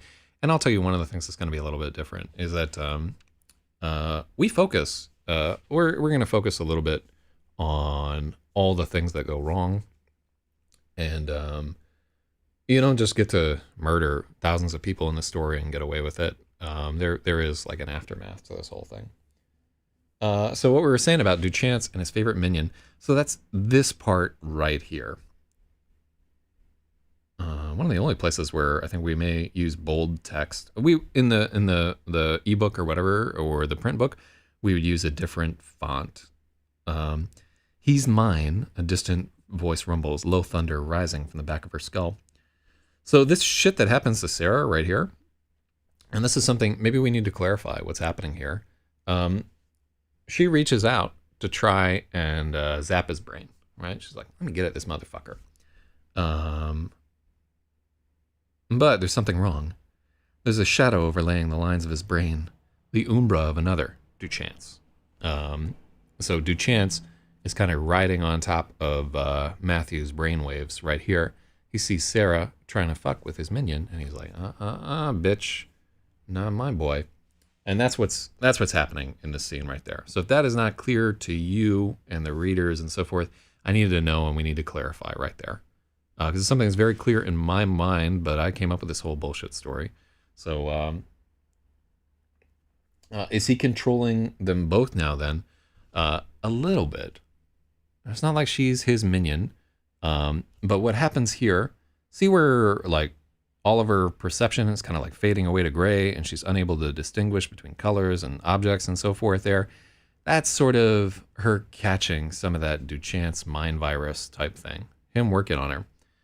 And then when she zaps him, she sort of rises up, snaps out of it, and that scream is her sort of boiling off the touch of Duchance on her perceptions. That's what we're trying to get across right there. Like she's caught a little of this mind virus, and the scream is like a fever burning that away, if that makes sense. So yeah, it was clear that was what was happening. Good. Not clear if he's controlling them both now. Good. I want there to be like a little bit of wonder there. Is it going on?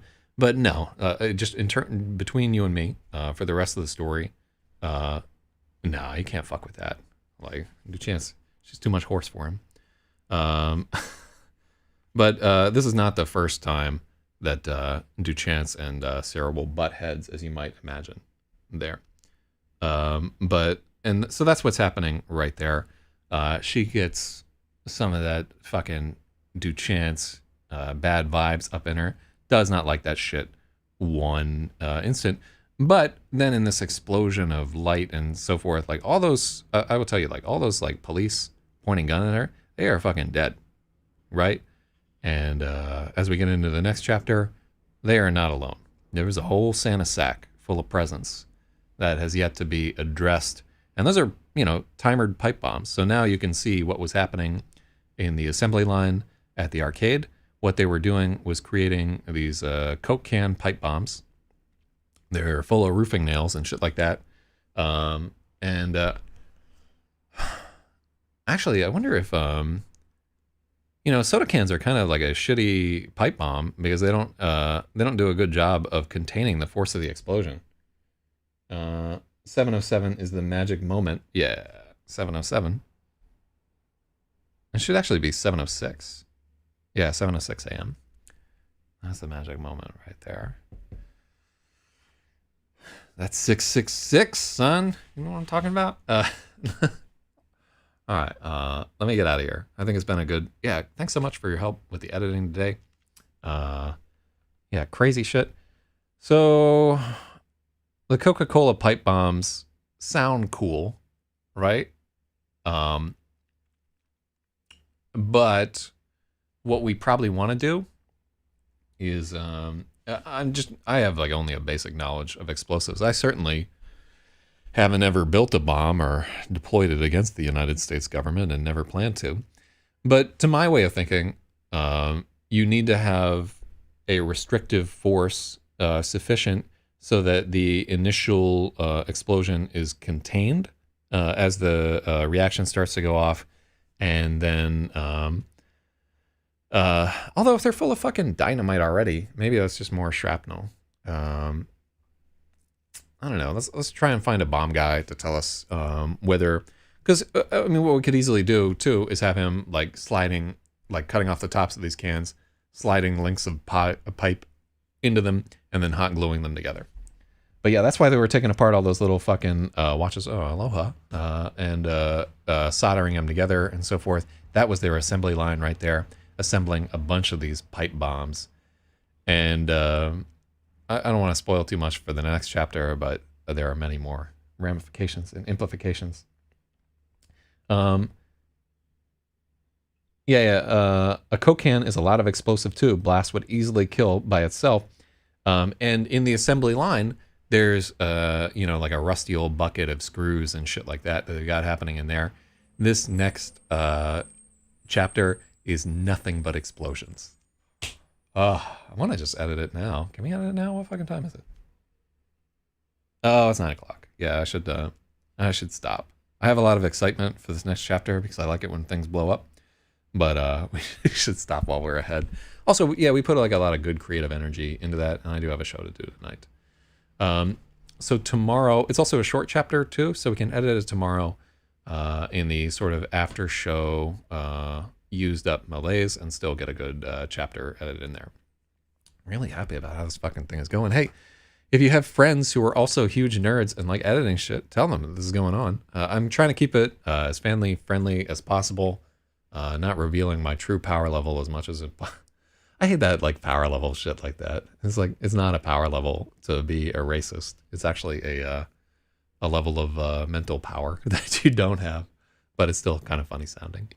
Anyhow, hop onto it. Let people know because we're on a